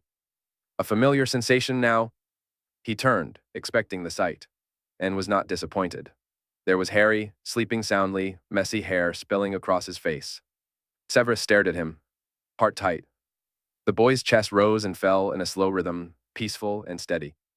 Gently, Severus pulled him close and kissed his forehead. Harry stirred, his eyes fluttered open, brilliant green, hazy with sleep, and he smiled. "Morning, Sev." He snuggled closer, rubbing his cheek against Severus's chin. Severus chuckled softly and kissed his lashes. "Good morning to you too, Harry." Harry stretched, yawned, and then wrapped his arms around Severus. "Let's stay here a little longer. I want to snuggle. Cuddle me." He sounded like a spoiled kitten. And Severus, well, Severus just didn't have the heart to say no. He didn't want to. He adjusted, making more space for Harry in bed. He didn't care how strange it seemed. A few weeks ago, the very idea of caring for a child would have been laughable. Now, he couldn't imagine life without it. This small, quiet world of theirs, he would do anything to protect it. He wished, deep in his heart, that it would last. He knew it wouldn't. Wishes made on candles or stars never came true, not for people like him. But if one wished upon something darker, something old and powerful, like death, like the eldritch, like Harry, then perhaps that wish might be heard. Because monsters, after all, always listen to their own. Chapter 13. Train Ride Along the Purple Sky. The scarlet steam engine let off a soft hiss as it rested beside the platform, thick smoke curling above a crowd of excited witches and wizards. A sign overhead read, "Hogwarts Express, 11 o'clock." Harry had already settled into a compartment midway through the train. The crowds weren't as overwhelming as they had been in his previous life, likely because they had arrived early. Severus, ever the perfectionist, valued punctuality almost to a fault. Harry hummed contentedly as he let Hedwig out of her cage. She hopped onto his lap with a soft hoot, nuzzling into his robes while he stroked her feathers. Outside the compartment, the corridor was alive with the noise of trunks clattering and students chattering, excited voices, laughter, and the occasional sharp order from a prefect. It was all so familiar, comforting. Nostalgia tugged at his heart, soft and bittersweet. The door to his compartment slid open, interrupting his thoughts. A Ravenclaw boy, a few years older than him, stepped inside with two first-year girls trailing behind him. All three looked relieved to find an empty seat. "Hey mate, mind if we join you? The other compartments are full, and the ones at the end are packed." Harry nodded with a welcoming smile and scooted over. "Thanks." The boy grinned, helping the girls stow their trunks before sitting down beside Harry. "I'm Roger Davies, third-year Ravenclaw. You?" "Harry Potter," Harry replied cheerfully. "First year. I'm really excited to be sorted." He kept his tone bright and eager, the picture of an excited 11-year-old. "Cool. These two are going to be your year mates." Roger gestured toward the girls. The one on the left had wavy burgundy hair and bright hazel eyes. "This is Susan Bones," Roger said. The other girl, a brunette with wide brown eyes, offered a shy smile. "And this is Lisa Turpin." Harry remembered Susan well from the DA in his past life. Lisa, less so. He returned their smiles, and the group quickly fell into an easy conversation. Susan, a half-blood raised in a respected magical family, began giving Lisa, a muggle-born, a crash course in wizarding culture. Harry chimed in too, pretending to be muggle-raised, adopted only recently by a wizard guardian. Susan perked up with curiosity. "Oh, who adopted you? Do they know about heirship protocols and family magic?" Harry grinned. "Yep. He knows all about the Potter estate. He's helping me handle the responsibilities of being the Potter heir." Lisa looked completely lost as the conversation turned to wizarding politics and old families, so Roger kindly steered the topic toward Hogwarts life. "And if I may ask?" Susan pressed with a sly smile, Who's your guardian, Harry? Harry winked and whispered, Secret. She rolled her eyes in amusement and moved on to another topic, the sorting.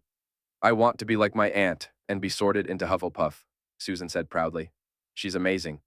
Harry nodded in agreement. Amelia Bones is one of the most brilliant witches I've heard of. Lisa shifted nervously. I'm not sure. Maybe Ravenclaw? I like reading. Roger beamed. Good choice. Harry grinned at them both. I've been told I'm Hufflepuff material. So Susan, looks like I'll be joining you at our table soon.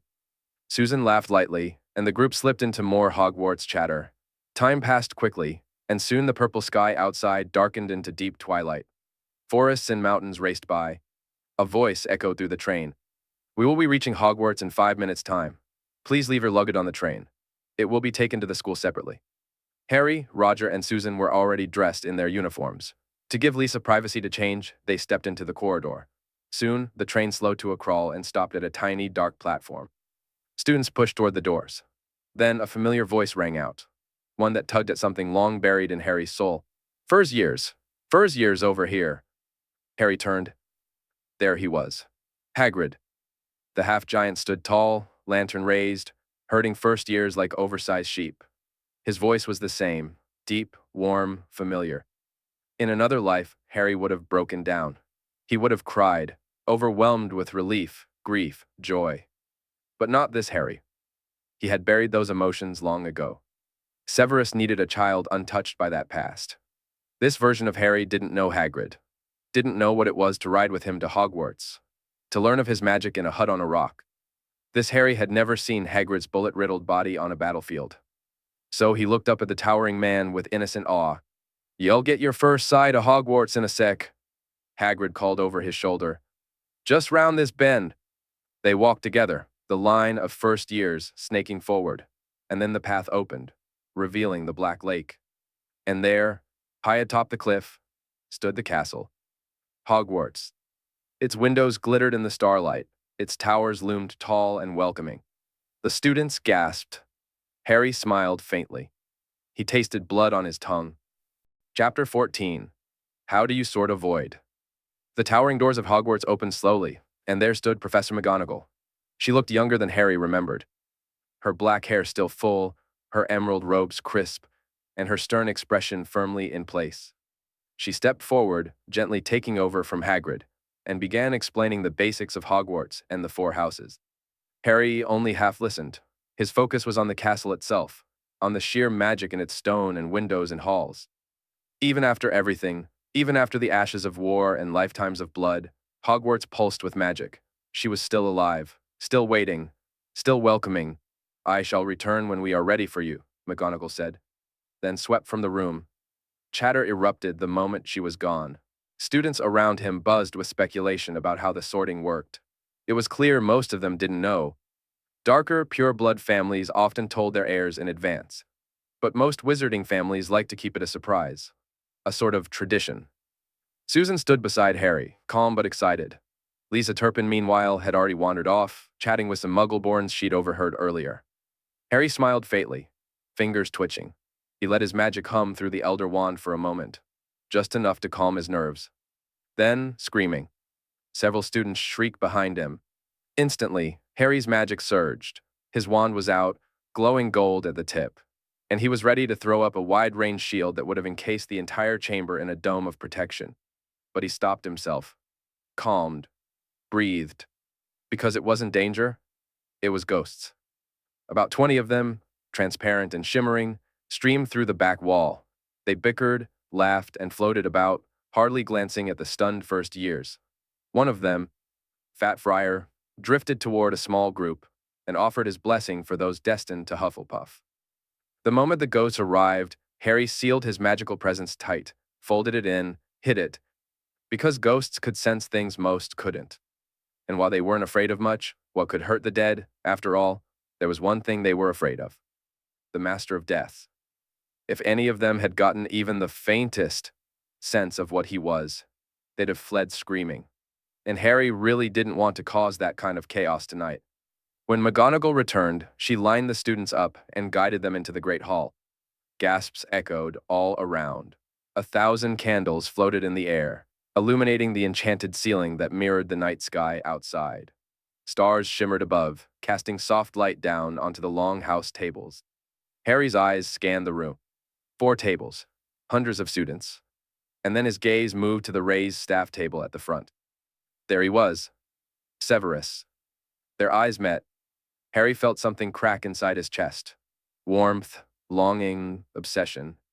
He'd only been apart from Severus for a few hours, but it had felt like an eternity. With a bright smile and warm emerald eyes, he looked at the man who had become his everything. Severus's eyes widened, just for a second, then softened. He gave the faintest of nods. Harry wanted to run to him, hug him, press a kiss to his forehead, and whispered that he had missed him. But now wasn't the time. So he looked back at the sorting hat as it twitched and then began to sing, "Oh, you may not think I'm pretty, but don't judge on what you see. I'll eat myself if you can find a smarter hat than me." It was the same as before. The same verses. The same rhythm. Harry had heard them all before, but this time, it felt like watching a play he already knew the ending to. The students clapped when the song ended. Some laughed in relief at realizing there would be no tests. Others just looked confused. "So we've just got to try on a hat?" someone muttered. "I'll kill Fred. He said we'd have to wrestle a troll." Harry glanced over and blinked. Red hair, hand-me-down robes, freckles, Ron Weasley. For a second, Harry felt nothing. Not hate, not sadness, not warmth. Just emptiness. He knew everything about this boy, his past, his future. But in this world, Ron was a stranger. That odd disconnect twisted something inside Harry's chest, but the emotion passed like smoke. He wasn't here for Ron, or Hermione, or even the war. He was here for Severus. McGonagall called names. "Bones, Susan!" Harry gave her a gentle pat on the shoulder. She smiled nervously and walked to the hat. It didn't take long. Hufflepuff. She beamed and ran to her new house table to a round of warm applause. Then came a name that quieted the entire hall. Longbottom Neville. Gasps. Whispers. The Neville Longbottom? The boy who lived? Harry turned to watch as Neville walked stiffly toward the hat. He looked older than he should. Thinner, sharper around the eyes. Haunted. Not spoiled. Not proud. Burdened. It seemed Augusta Longbottom hadn't spared him the truth. And Harry saw it in the way Neville carried himself. With duty, not joy. "Gryffindor!" the hat shouted quickly. Cheers erupted. The Gryffindor table roared, arms raised in celebration. Neville simply looked relieved. Poor boy. It was like looking into a shattered mirror. Then came the name. "Potter, Harry." He stepped forward with a bright smile and a cheerful bounce in his step. McGonagall smiled briefly before catching herself and placing the hat gently on his head. Darkness. "Oh my," said the sorting hat inside his mind. "Such strong shields. Are you a natural occlumens?" "I am," Harry answered sweetly. "Can you just put me in Hufflepuff? I'd like that. I'm afraid I can't just do that. You'll need to lower your shields. Let me see who you are." Harry hesitated, then shifted. The false innocence melted away. "I don't think you want to see what's in here." The hat paused. "I assure you, nothing you share will be repeated. I exist to protect the privacy of students. Please, let me see." A long silence. Then Harry opened a crack. Just a tiny gap. The hat screamed inside. "What are you? Are you even a child? How are you here?" "I told you," Harry said calmly. "Just put me in Hufflepuff, that's all I ask." "It's not about where you ask to be," the hat insisted. You don't even have traits. No house fits you. I made a promise. So just do it. Please." Another pause. "Very well, for their sake." Then aloud, "Hufflepuff." Cheers erupted. Harry removed the hat, smiling shyly. Susan waved him over, clapping. Cedric Diggory grinned from further down the table. He slid into place between them, soaking in the warmth. 8 minutes, Cedric said. "That was one of the longest hat stalls I've seen." Susan nodded. "What happened?" Harry fiddled with his fingers and ducked his head bashfully. "It said I had traits for all 4 houses. It couldn't decide. But I really wanted to be a puff." His honesty was met with cheers and prideful pats on the back. But his attention drifted. He turned his head and found Severus watching him. There was pride in those eyes, relief, love. Harry smiled at him again, soft and full of quiet obsession. His housemates chatted around him. He laughed and answered their questions. But in his mind, there was only one voice, only one thought. Severus, as it had been since the very beginning. Chapter 15. Waiting for the sun to rise. Dinner was a pleasant affair, filled with laughter and curiosity as the older Hufflepuffs explained the ways of Hogwarts to the new students. They shared tips, stories, and gentle warnings. Even the fat friar stopped by, offering warm congratulations that left the new Muggleborns wide-eyed with awe. The new Hufflepuff first years were evenly split. 4 boys, 4 girls, and Harry the ninth stood out, which was perfect. It meant his plan would work. He was the odd one out, and that made things easy.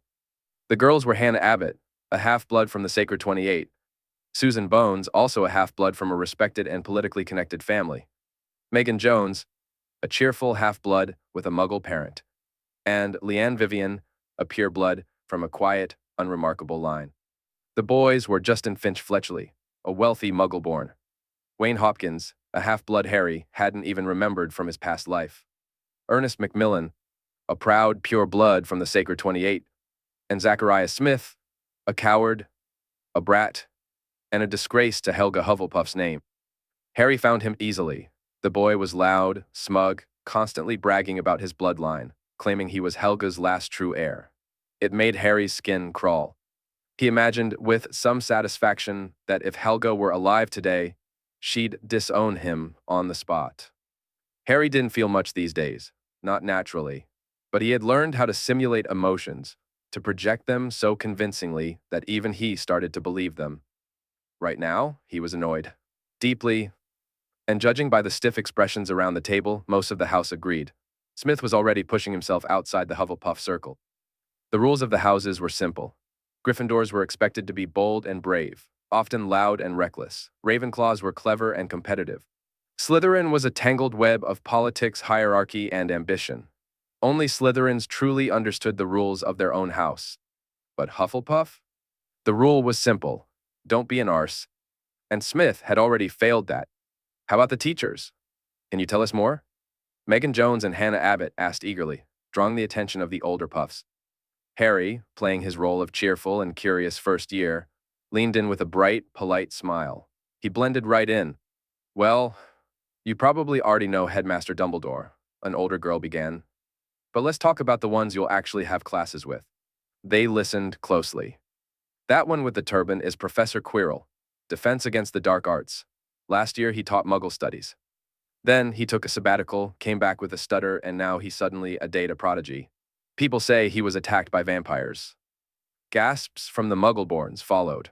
Harry said nothing, but his eyes narrowed. So Quirrell was already hosting the Wraith of Voldemort. The trap had been set. Professor McGonagall, the girl continued, is the head of Gryffindor House and teaches Transfiguration, strict but fair. Harry thought Hufflepuff might truly be the best house to land in.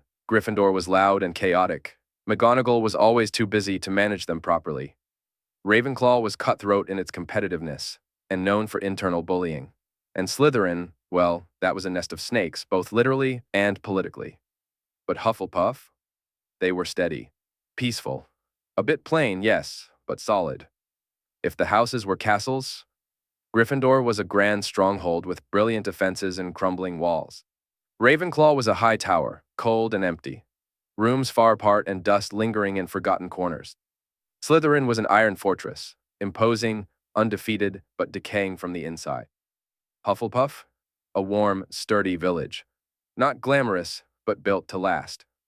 Harry smiled. Yes, this house would suit him just fine. And the one with the hook nose and black robes is Professor Snape, the older girl continued. Head of Slytherin House and Potions Master. Terrifying. Avoid him if you can. She glanced at Harry after saying it. Harry caught Cedric Diggory staring at him too, that familiar, constipated look on his face. Cedric was the only one who knew the truth so far, that Harry, the sweet Hufflepuff with a sunny smile, was the ward of none other than Professor Snape. No one else would believe it. Who would? Snape, the dungeon bat, adopting a child? And that child being a puff, barely up to anyone's shoulder, smiling like sunshine. They'd think Cedric had lost his mind. Harry smiled and carried on chatting, slipping easily into the conversations around him. When the dessert vanished and the golden plates cleared themselves, Dumbledore rose to give his speech. He warned about the Forbidden Forest, mentioned the Quidditch tryouts, and then a very painful death to any who dared enter the third-floor corridor. Murmurs and giggles spread through the tables.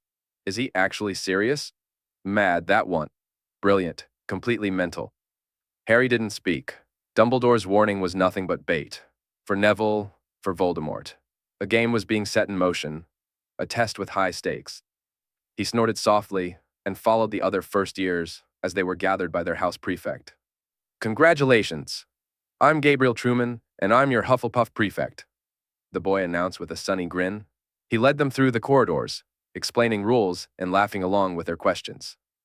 Harry spotted Peeves terrorizing some Gryffindors, and Percy Weasley chasing him off with threats of calling the Bloody Baron. Nothing changed.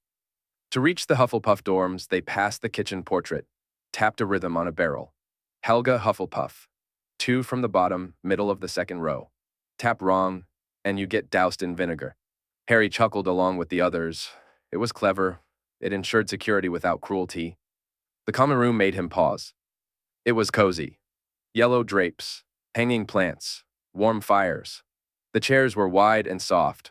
It was the opposite of the cold stone of Slytherin's dungeons. He liked it here. Then came Professor Sprout, bouncing in with a smile and dirt under her nails. Welcome, children, she beamed. I'm your head of house and herbology teacher. I won't bore you with too many rules, just enjoy the year and behave. Harry was learning something important. Hufflepuffs were cheerful, not loud like Gryffindors, not cold like Ravenclaws, not calculating like Slytherins. They just were. Simple. Steady. And he was okay with that. Sprout introduced the buddy system. Each first year would be paired with an older student to help them adjust. Harry blinked. That was genius. If he'd had that in his first life, maybe things wouldn't have been so difficult. Maybe he wouldn't have felt so alone. Then came room assignments. Harry didn't even need to use magic. He was the odd number. 9 boys total, so Professor Sprout had already assigned him to a solo room. Zacharias Smith threw a tantrum about it, but no one cared. He was scolded and ignored. To Harry's surprise, Cedric was named as his buddy. It couldn't have gone better. As Harry lay in bed, alone for the first time since he'd started living with Severus, he stared at the ceiling. He didn't want to sleep. He knew what waited in his dreams. The nightmares didn't bother him anymore, not in the way they used to, but they were still there. He missed Severus. Missed the warmth of his arms, the safety of his presence, the comfort of curling clothes and pressing his ear to the man's heartbeat. He wanted to apparate straight into his quarters and cling to him, whisper sweet things, bury his face in his chest. But now wasn't the time. Severus would say no. Harry knew that. He needed Severus to want the closeness, to feel the same absence, the same ache. He needed him to bend, to break his resolve. So he waited. For now, he would stay away. He would endure. He would sleep with the Elder Wand thrumming beside him, its magic curled tight in his palm. And in the darkness of the Hufflepuff dormitory, Harry waited. Waited for the sun to rise. And for the night to end. Chapter 16, with silver hair and gold strings. Whoever scheduled the timetables at Hogwarts clearly wanted a fight. There was no way they didn't know what happened when Gryffindors and Slytherins were crammed into a room together for more than 10 minutes. Tensions flared. Wands twitched. Words became hexes. Fortunately, Harry wasn't a Gryffindor this time. As a Hufflepuff, most of his classes were shared with Ravenclaws. Peaceful, easy to blend in. Their first lesson of the week was defense against the dark arts. The moment Professor Quirrell opened his mouth, the Hufflepuff students had the same reaction Harry remembered: disappointment and confusion. The man stammered through his sentences, flinched at loud noises, and seemed afraid of his own robes. But Harry knew better. Only 3 people in the castle knew what truly hid behind that stutter and turban: Quirrell himself, the monster living in his skull, and Harry. He said nothing, only watched. Later, herbology was more pleasant. It was taught by Professor Sprout herself, head of house, and perpetually cheerful. It was also Harry's first class shared with the Gryffindors, which meant Neville. Seeing him again was strange. This Neville was confident, more so than Harry had ever seen, but tired. worn, like someone carrying more than a child should. His shoulders were straight, but his eyes were weary. He reminded Harry of the Neville from the Battle of Hogwarts, just younger and still hopeful. He was not someone Dumbledore could easily mold. Augusta Longbottom, his grandmother, was watching closely, too closely for the old man's comfort.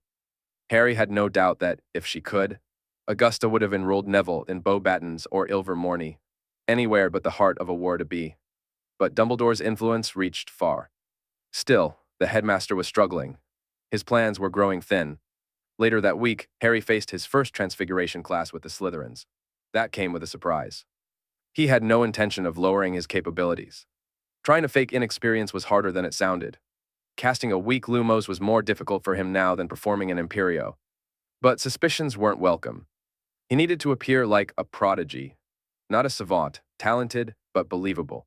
So when they were asked to transfigure a matchstick into a needle, Harry did it on the first try. McGonagall raised her eyebrows. She gave him a rare, genuine smile and awarded 15 points to Hufflepuff. It made sense. The tragic orphan son of two of her favorite students, raised by Muggles, a newly discovered talent. A tear-worthy story. The wizard-raised kids did better than the Muggleborns. By the end, Susan Bones had turned her silver and shaped it like a pointer, earning 8 points. Only 3 students managed full transfigurations: Harry, Draco Malfoy, and Blaise Zabini. The 2 young Slytherins watched Harry with sharp eyes. Zabini gave a sly, knowing smile. Malfoy flushed and looked away. As the class ended, students gathered their things. Then came the expected moment. "Potter," Draco called out. Harry turned, just as several Hufflepuffs stopped and came to his side. Susan, Hannah Abbott, and Ernest Macmillan. They stared at Draco with narrowed eyes, protective. The blonde raised his chin. "This is a private conversation between noble houses in partnership," he said with a sneer. "Do remember your manners and walk away." The puffs bristled. But Harry understood. This wasn't a slight. This was tradition. Etiquette. "It's all right," he said gently. "Draco's right. I'll catch up." Reluctantly, they left, glaring over their shoulders as they went. Harry turned back with a bright, slightly nervous smile. "Hello. I'm Harry Potter. It's nice to meet you." He held out his hand. Draco took it politely. "Draco Malfoy, heir of the ancient and most noble house of Malfoy. A pleasure, Potter." The formality was practiced, precise. The boy had clearly been trained for this. Harry sighed inwardly. At some point, Severus would have to teach him the same etiquette, or more likely, hire someone else to do it. Life as Uncle Severus's ward must be so much better than living with those dreadful muggles, Draco said, puffing up like a proud peacock. "Did you know I'm his godson? That makes us godsiblings." Harry blinked. "Really? That's amazing. It's been wonderful staying with Severus. He's the best thing that's ever happened to me." And he meant it. Draco flushed pink and straightened even more, clearly pleased. "If anyone gives you trouble, just tell me. No one dares touch a Malfoy's god-sibling. If those brutish Gryffindors try anything, I'll tell Uncle Severus. He'll make them scrubbing cauldrons for weeks." Harry laughed, letting himself be tugged along as the bell rang. They walked to Charms together, hand in hand, the picture of pure-blood alliance. Around them, students stared. A Slytherin and a Hufflepuff, walking side by side like old friends. Harry only smiled. Let them watch. Let them whisper. Let them see the future being rewritten, one silver thread at a time. Chapter 17. In the Potion Classroom. Charms had been fun. Professor Flitwick was a delight, kind, animated, and sharp as a wand tip. Harry genuinely enjoyed the lesson. He even laughed when Draco Malfoy claimed the seat to his left and prompted the other Slytherins to cluster along that side of the classroom to preserve their prince's unchallenged seat of honor. Macmillan, who had sat beside Harry before, scowled and relocated next to Hopkins instead. On Harry's right, Susan Bones looked like she'd bitten into a lemon. Hufflepuff and Slytherin didn't usually mingle. Gryffindor and Slytherin were born enemies, but Hufflepuffs were just quietly separate, linked more often to Ravenclaws. But Draco Malfoy had made a choice. He had attached himself to Harry Potter. And the Slytherins followed. None of them dared question it. To challenge Harry would be to challenge Draco, and Draco's position as first-year leader was too fresh to risk undermining. It helped that Harry had proven himself already. He was polite, talented, and, despite being a half-blood, the heir of a noble house. Everyone respected the Potters, even Slytherins. The first day of school had passed without Harry and Severus exchanging a single word. They only saw each other from across the Great Hall during meals. Their eyes met a few times, just enough for Harry to see what he already knew. Severus hadn't slept last night either. They were both suffering. But there was nothing to be done about it. Not yet. Harry waited. And finally, it came. Potions. As usual, the Hufflepuffs walked to class in groups. When they entered, the Ravenclaws were already seated, noses deep in their books. The Hufflepuffs filed into seats, and Harry found himself paired with Susan Bones. He was grateful. Of all his housemates, Susan was the easiest to connect with. She was kind, sharp, and quietly responsible. There was a quiet sense of duty in her. As if she understood she was meant to support him, the muggle-raised heir of a noble house, however she could. And Harry appreciated it. She was more mature than the others. Perhaps it was because, like him, she was an orphan, her parents killed by Death Eaters. Raised by a stern, justice-bound aunt, Susan carried strength in her bones. She didn't try to mother him. She didn't look at him with pity. She simply stood beside him. A few minutes passed. Then the classroom door opened in a sharp sweep of black robes. Severus entered. He didn't pause. He moved like a shadow-given form, went straight to the front, and began roll call in a clipped tone. This time, he didn't linger on Harry's name. But when their eyes met, Harry saw it. A flicker of warmth. Hidden fondness. Real and sharp, meant only for him. Then, it was gone. Severus launched into a standard speech on the subtle art of potion-making. It was the same one he gave to Gryffindors and Slytherins the day before. Ravenclaws leaned forward, eyes gleaming with curiosity. The Hufflepuffs, by contrast, looked terrified. Even Zacharias Smith, arrogant as ever, had gone strangely quiet. To Harry's delight, no one melted a cauldron. Not even Neville. Of course, Neville still failed, just like always. But now it was less about clumsiness and more about an innate incompatibility with the subject. The boy had no gift for potions, not in this life or the last. And the Slytherins didn't help, sabotaging him with subtle nudges and flicks of spilled ingredients. Severus turned a blind eye. Some things never changed. Harry, on the other hand, was flawless. He and Susan brewed a perfect cure for boils. Susan, raised in a wizarding home, was capable.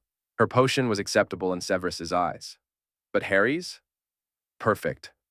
Of all the subjects at Hogwarts, potions was the one where Harry refused to hold back. It was Severus's domain, his pride, his safe space. Harry would not fail him here. He would excel. Because this was the only subject Severus truly loved. The bell rang. The class ended. Students packed up their things, faces pale from surviving their first lesson with the feared dungeon bat. Even the Ravenclaws looked shaken, and the Hufflepuffs, children still, just 11 years old, fled like mice. Harry stayed behind. He told his housemates he had a question for the professor. They nodded and slipped out, casting wary glances over their shoulders. When the last student was gone, Harry closed the door and locked it with a flick of his wand. Then he turned, rushed forward, and wrapped his arms around Severus's waist, pressing his face into the dark fabric of his robes. He had to stretch onto the tips of his toes just to reach that high. Severus didn't hesitate. He placed a hand on Harry's back, warm and steady, and rubbed gently. "Missed you," Harry mumbled, voice muffled. "I missed you too," Severus said softly. "How was your day? I hope you've been doing well." Harry shook his head, still pressed against him. "No, still can't sleep without Sev. I don't have a roommate, and I don't want to switch rooms. I just want to be with you." Severus stiffened. Harry didn't need to look up. He could feel the tension return. "Harry," Severus said carefully, "we talked about this. You know we can't share a room anymore. We're not at home. You need to learn to sleep alone. We made a deal." Harry pouted. He looked up, eyes wide and glistening, lips tugged down into a trembling frown. But Severus didn't budge. "And even if, and that's a big if, I let you sleep in my bed again, you can't. Students must stay in their dormitories after curfew. If a teacher or prefect finds you wandering the halls at night, you'll lose points. You'll get detention." Harry knew the real reason. Severus couldn't risk it. If word spread that Harry, a child, was sneaking into his rooms at night, sharing his bed, even innocently, it would ruin them both. Harry would be taken away. And Severus destroyed. The world was cruel that way. Harry stayed close, clinging tightly. His voice was soft, coaxing. But what if I could get there without walking the halls? Without anyone seeing me? Would you let me sleep with you then? Severus stared at him, one eyebrow arching slowly. Harry, he said, rubbing his temples, I do hope you recall my lecture on apparition. It's impossible to do it inside Hogwarts. The wards prevent it, and you're 7 years too young to even attempt it. Harry pouted again, burying himself deeper into the man's robes. The bell rang. Class was about to start. Severus sighed, already regretting this conversation. Go, he said. To herbology. You'll be late. Harry smiled. He pulled back, eyes gleaming, and skipped out of the room. He would figure it out. One way or another, he'd find a way back to Severus. Chapter 18. Kisses and Coaxing. After the first week at Hogwarts, Harry decided it was time to put his plan into motion. Severus had been right, of course. Hogwarts was heavily warded against apparition. Only the headmaster could bypass those wards. But that didn't stop Harry. Hogwarts was no ordinary castle. It was sentient, in the way only something built with ancient magic could be. Over the years, saturated by generations of magical life and the Founder's power, the castle had developed a will of its own. Harry had heard her voice before, though not in words. During the Battle of Hogwarts, when she was nearly destroyed, and again during her final moments in the Muggle War. She didn't speak, not like people did, but her intent had been clear, and she remembered him.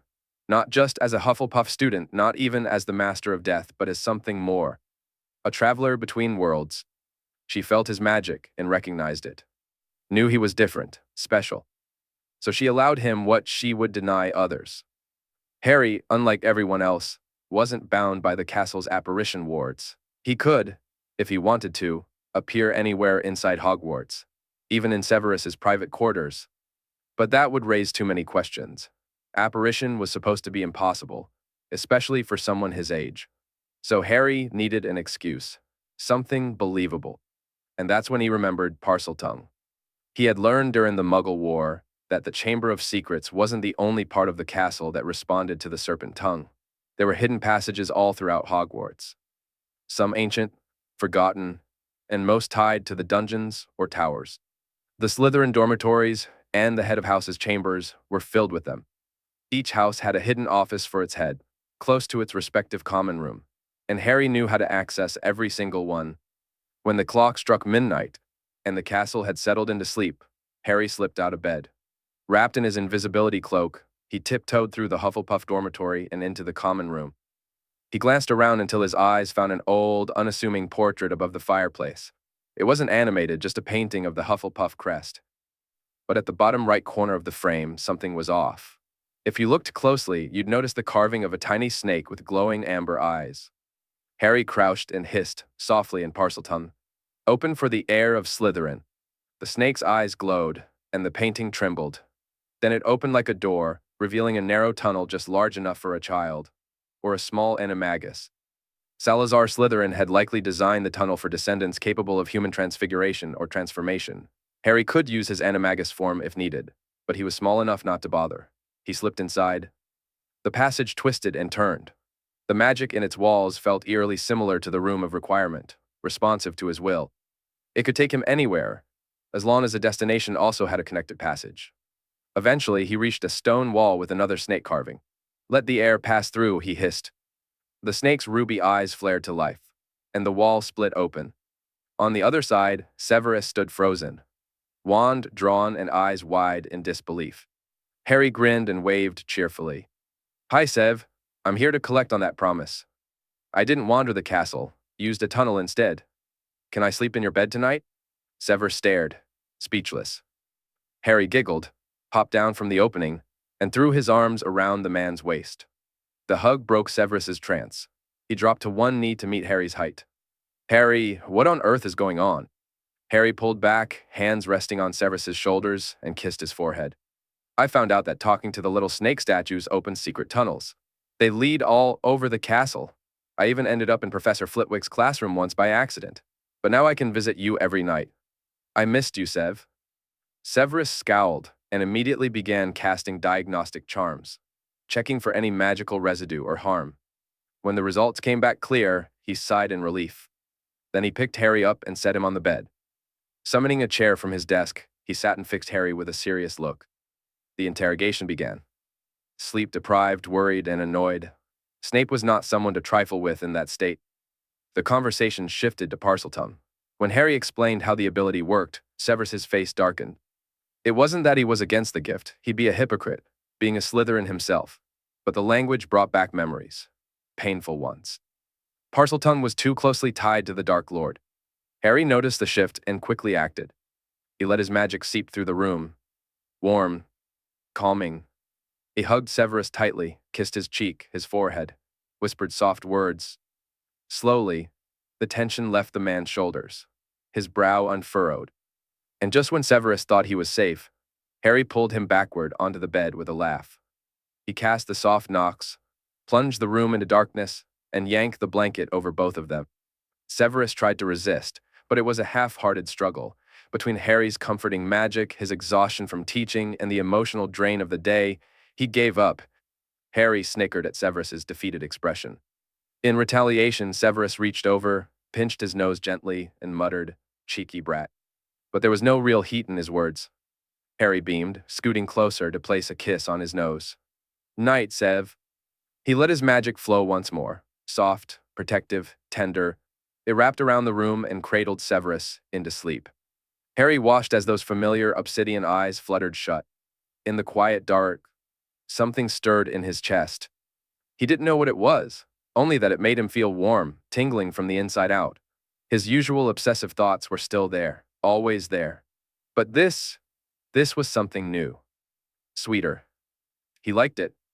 Leaning down, he pressed a final kiss to Severus's lashes, then closed his own eyes and followed him into sleep.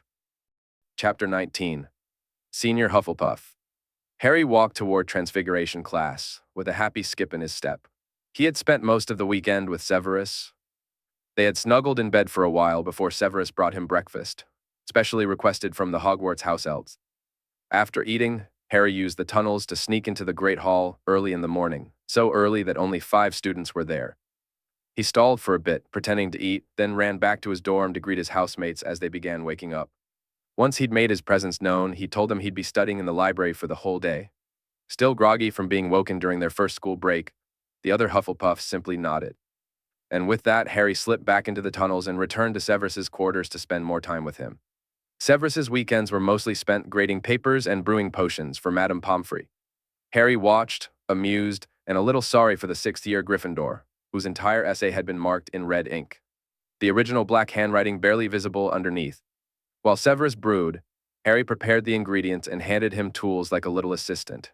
He had learned how to help back at Severus's home before term started. With the work table raised for Severus, Harry stood on a stool beside him, helping with potions of all kinds. He spent those days happily clinging to Severus' side, which the older man didn't seem to mind, at least judging by the fondness hidden behind his eyes. Later in the week, Harry again shared herbology with the Gryffindors and watched, quietly amused, as Ron paired up with Neville once more. It seemed they had been childhood playmates. Likely the work of Madame Longbottom, who had surely gone out of her way to connect Neville with potential allies. Among old purebloods, the Weasleys were hated. They'd broken their ancient coven oaths, abandoning dark traditions to become fiercely pro-light. So much so that they outshone even the Diggorys and Abbotts in their righteousness. Hermione Granger sat beside Ron and Neville, though her relationship with Ron remained tense. They kept glaring at each other. Back in his first life, Harry hadn't interacted much with Hermione until the troll incident. Ron had disliked her, and most students seemed to agree. To avoid becoming more of an outcast than he already was, Harry had kept his distance. But this time around, Neville had clearly taken a liking to her. It was easy to understand. She was a Muggle-born, bright enough to be top of the class if not for Harry. She was talented and outspoken, openly defiant toward pure-blood traditions, exactly the sort of person old bloodlines hated. And Draco made that very clear. Every time they spent time together, Draco whined about Hermione, how she was ignorant of wizarding customs, how she tainted Hogwarts with her nosiness. But he knew better than to insult Muggleborns directly. No doubt Severus had warned him. Harry didn't care. Draco's other reason for his constant complaints was more transparent: jealousy. He was used to being the smartest in the room, and Harry had taken that from him. In just a week, Harry had become the brightest student of their year. Flawless spells, sharp answers, and a warm personality that endeared him to nearly everyone. Unlike Hermione, who tried to outdo Harry in every subject they shared, herbology, astronomy, and history of magic, and still came second. She tried to justify it by saying herbology was glorified gardening, and the other two classes were too dull to matter. Harry had forgotten how proud and nosy young Hermione could be, but he didn't care. Friend, stranger, or enemy, it didn't matter. Everyone he once knew was dead and gone, buried in the rotten world he'd left behind. The only person that mattered now was Severus.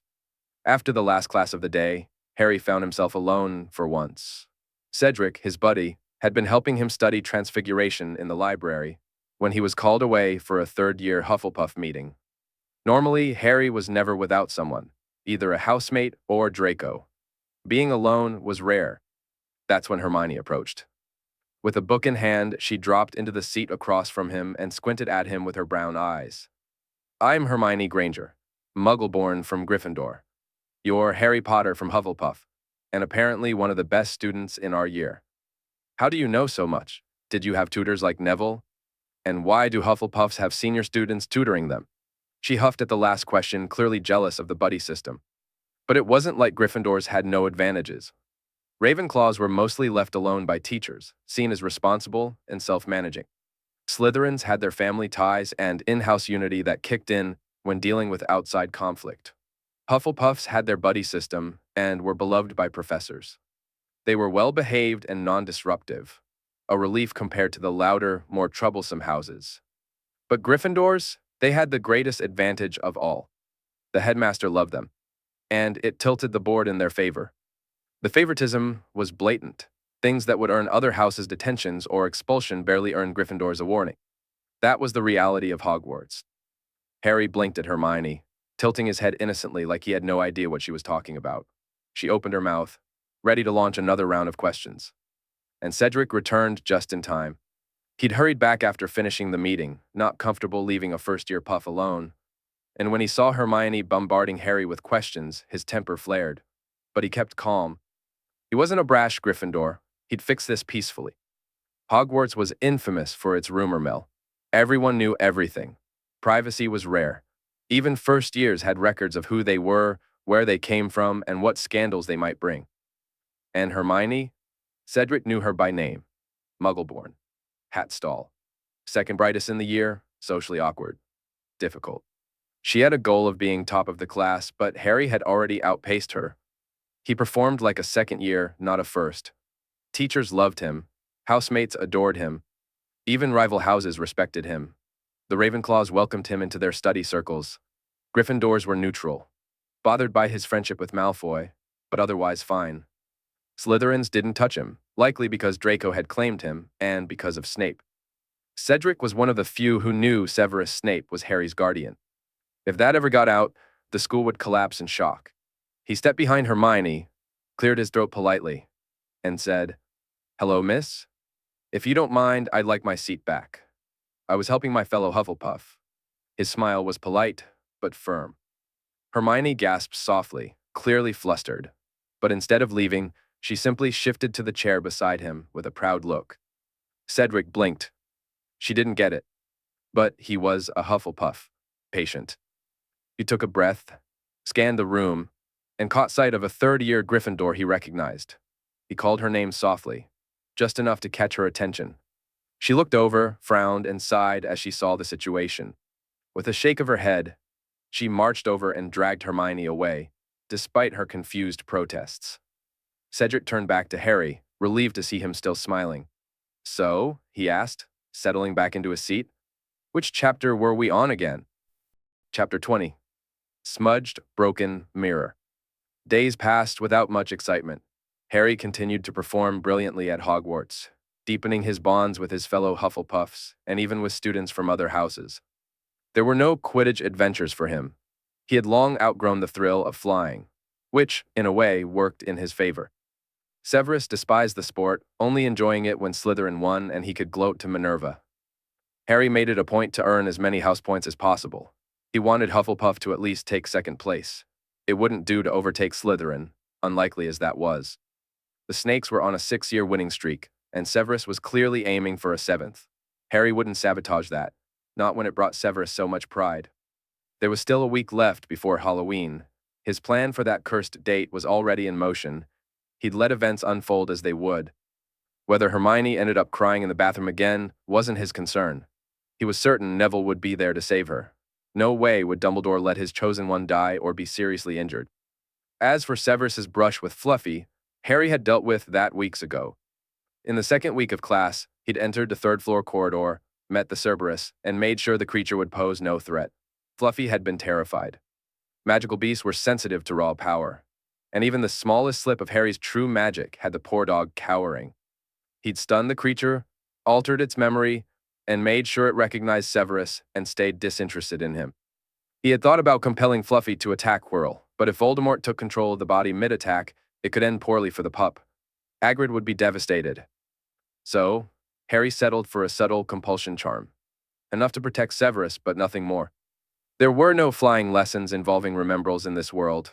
Neville turned out to be fairly decent at flying.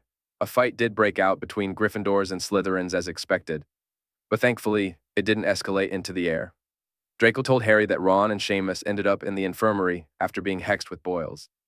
On the other side, Pansy Parkinson, Crabbe, and Goyle also needed Madame Pomfrey's help.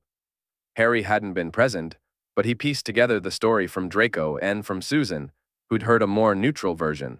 Apparently Draco, naturally, had started the taunting, mocking Neville's flying and boasting of his own skills. Ron, temper-flaring, leapt in to defend his friend. Draco made a snide remark about the Weasley family's finances, and that was it. Ron cast the first hex. Chaos followed. By the time Madame Hooch returned, the whole class was fighting. House points plummeted for both Gryffindor and Slytherin. The older students were furious for days. Professor McGonagall looked as though someone had stepped on her animagus tail. Her only consolation was that Slytherin lost as many points as Gryffindor. As for the first years involved, they stayed very quiet for a while. Even Severus was in a terrible mood. He didn't have a cat form, but he certainly acted like someone had stepped on his tail. He bristled and scowled his way through the week, thunderclouds practically rolling off his shoulders. Harry did his best to soothe him each night. He'd sneak into Severus's quarters, bring steaming dark chocolate made by the house elves, and warm croissants on a tray. He discovered early on that Severus had a soft spot for dark chocolate, and Harry had used that knowledge many times to coax and comfort him. He let his magic seep into the walls and furniture until it lingered long after he'd left. Draco had once practically cried in thanks, after Severus's furious storms mellowed into mere tropical typhoons. A small victory, but a victory nonetheless. Harry was happy too. Every night he spoiled Severus with hugs and kisses, pouring all his affection into calming his guardian's mood. A few days later, Harry arrived at the library with Draco at his side. Crabbe and Goyle didn't always follow the blonde around, especially when he was having god-brother bonding time. The other Hufflepuffs had been wary at first, but once Harry explained the relationship, they relaxed and let the two boys spend time together. Harry sat at his usual spot, where he and Cedric usually met as part of the buddy system. He pulled out his charms homework and began writing. Draco, meanwhile, sulked.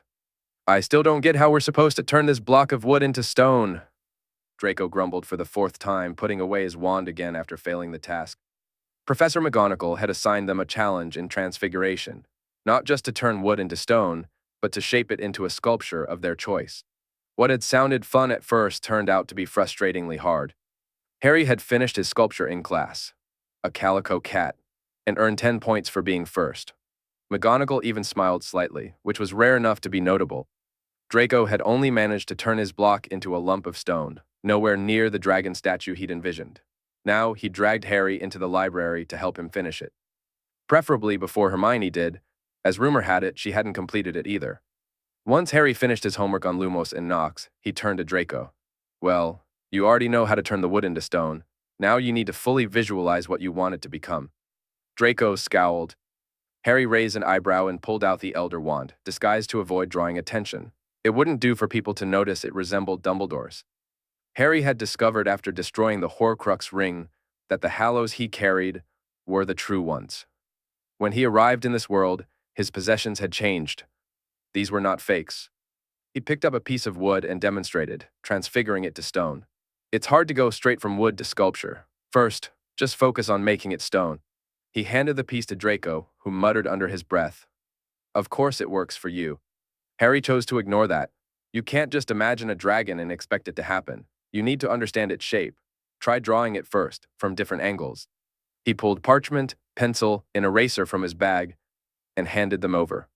Honestly, Draco, you might want to pick something simpler, like a snake. For Slytherin spirit? Draco pouted but nodded, accepting the paper. With library books as references, Harry guided Draco through the sketching process. Start with the head. Big circle. Then sketch the body, follow the movement lines. Harry paused. Two figures were approaching.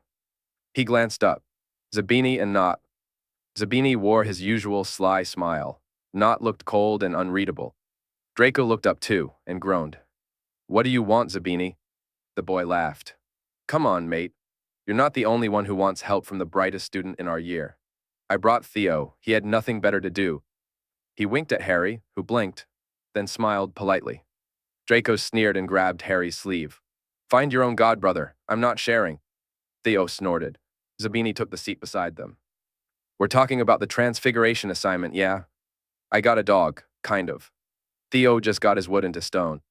He placed a lump vaguely shaped like a cup onto the table. "So, brilliant Hufflepuff, how do you do it?" Zabini's dark eyes glinted with curiosity. Not watched Harry with the same cold interest. Harry knew what this was. They were investigating him. He had stood out too much. Talented. Adopted by Snape. Muggle raised. Something didn't add up. His answers now would echo through Slytherin House by week's end. He smiled, emerald eyes gleaming.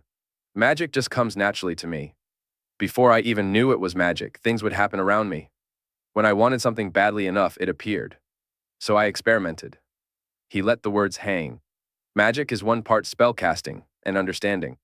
He paused, then raised his wand. Lumos.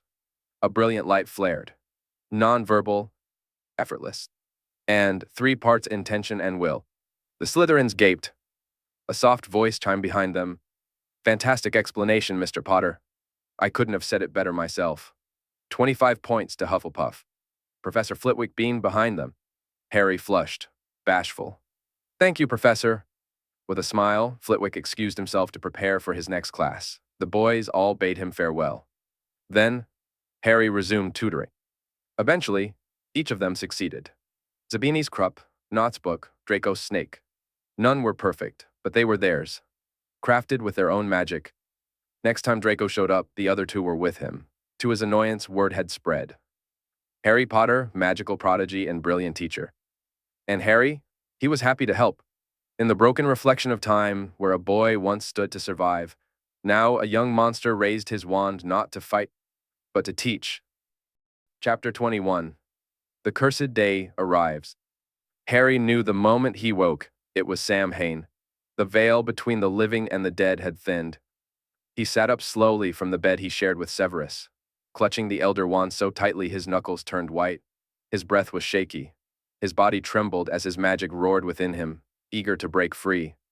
Samhain was when death magic reached its peak, when the world tipped toward shadow. It took everything he had not to release even a flicker of his true power, the void that devoured everything it touched. Beside him, Severus stirred, his face twisted with a grimace, whispering under his breath. A nightmare, Harry thought. He reached out and placed a small hand on Severus's forehead, letting his magic soothe the older man's dreams. One of the few gifts he was grateful for, his magic never hurt Severus. Quite the opposite. It comforted him. Fingers threading gently through dark hair, Harry leaned forward and placed a kiss on his beloved's cheek. Then he lay back down. With Severus beside him, the wailing of the souls he'd claimed quieted, and he could sleep. Later, he was nudged awake by a soft hand. "Harry, wake up, child. You're going to be late for breakfast." Severus's raspy voice cut through the haze of sleep. Harry yawned and stretched lazily like a kitten. "Morning, Sev kisses." He reached out, arms open for a hug. Severus snorted, leaned down, and kissed his cheek before helping him sit up and summoning a cup of water with a flick of his wand. "Drink some water first." Harry took the cup and drank it all before handing it back. Their morning routine had become second nature, but today felt heavier. They didn't speak of it, but both knew what the day meant. The wizarding world celebrated Voldemort's defeat, the day the boy who lived became legend. But for Harry and for Severus, it was the day Lily died, the day James died, the day Harry became an orphan. Neither of them said it aloud.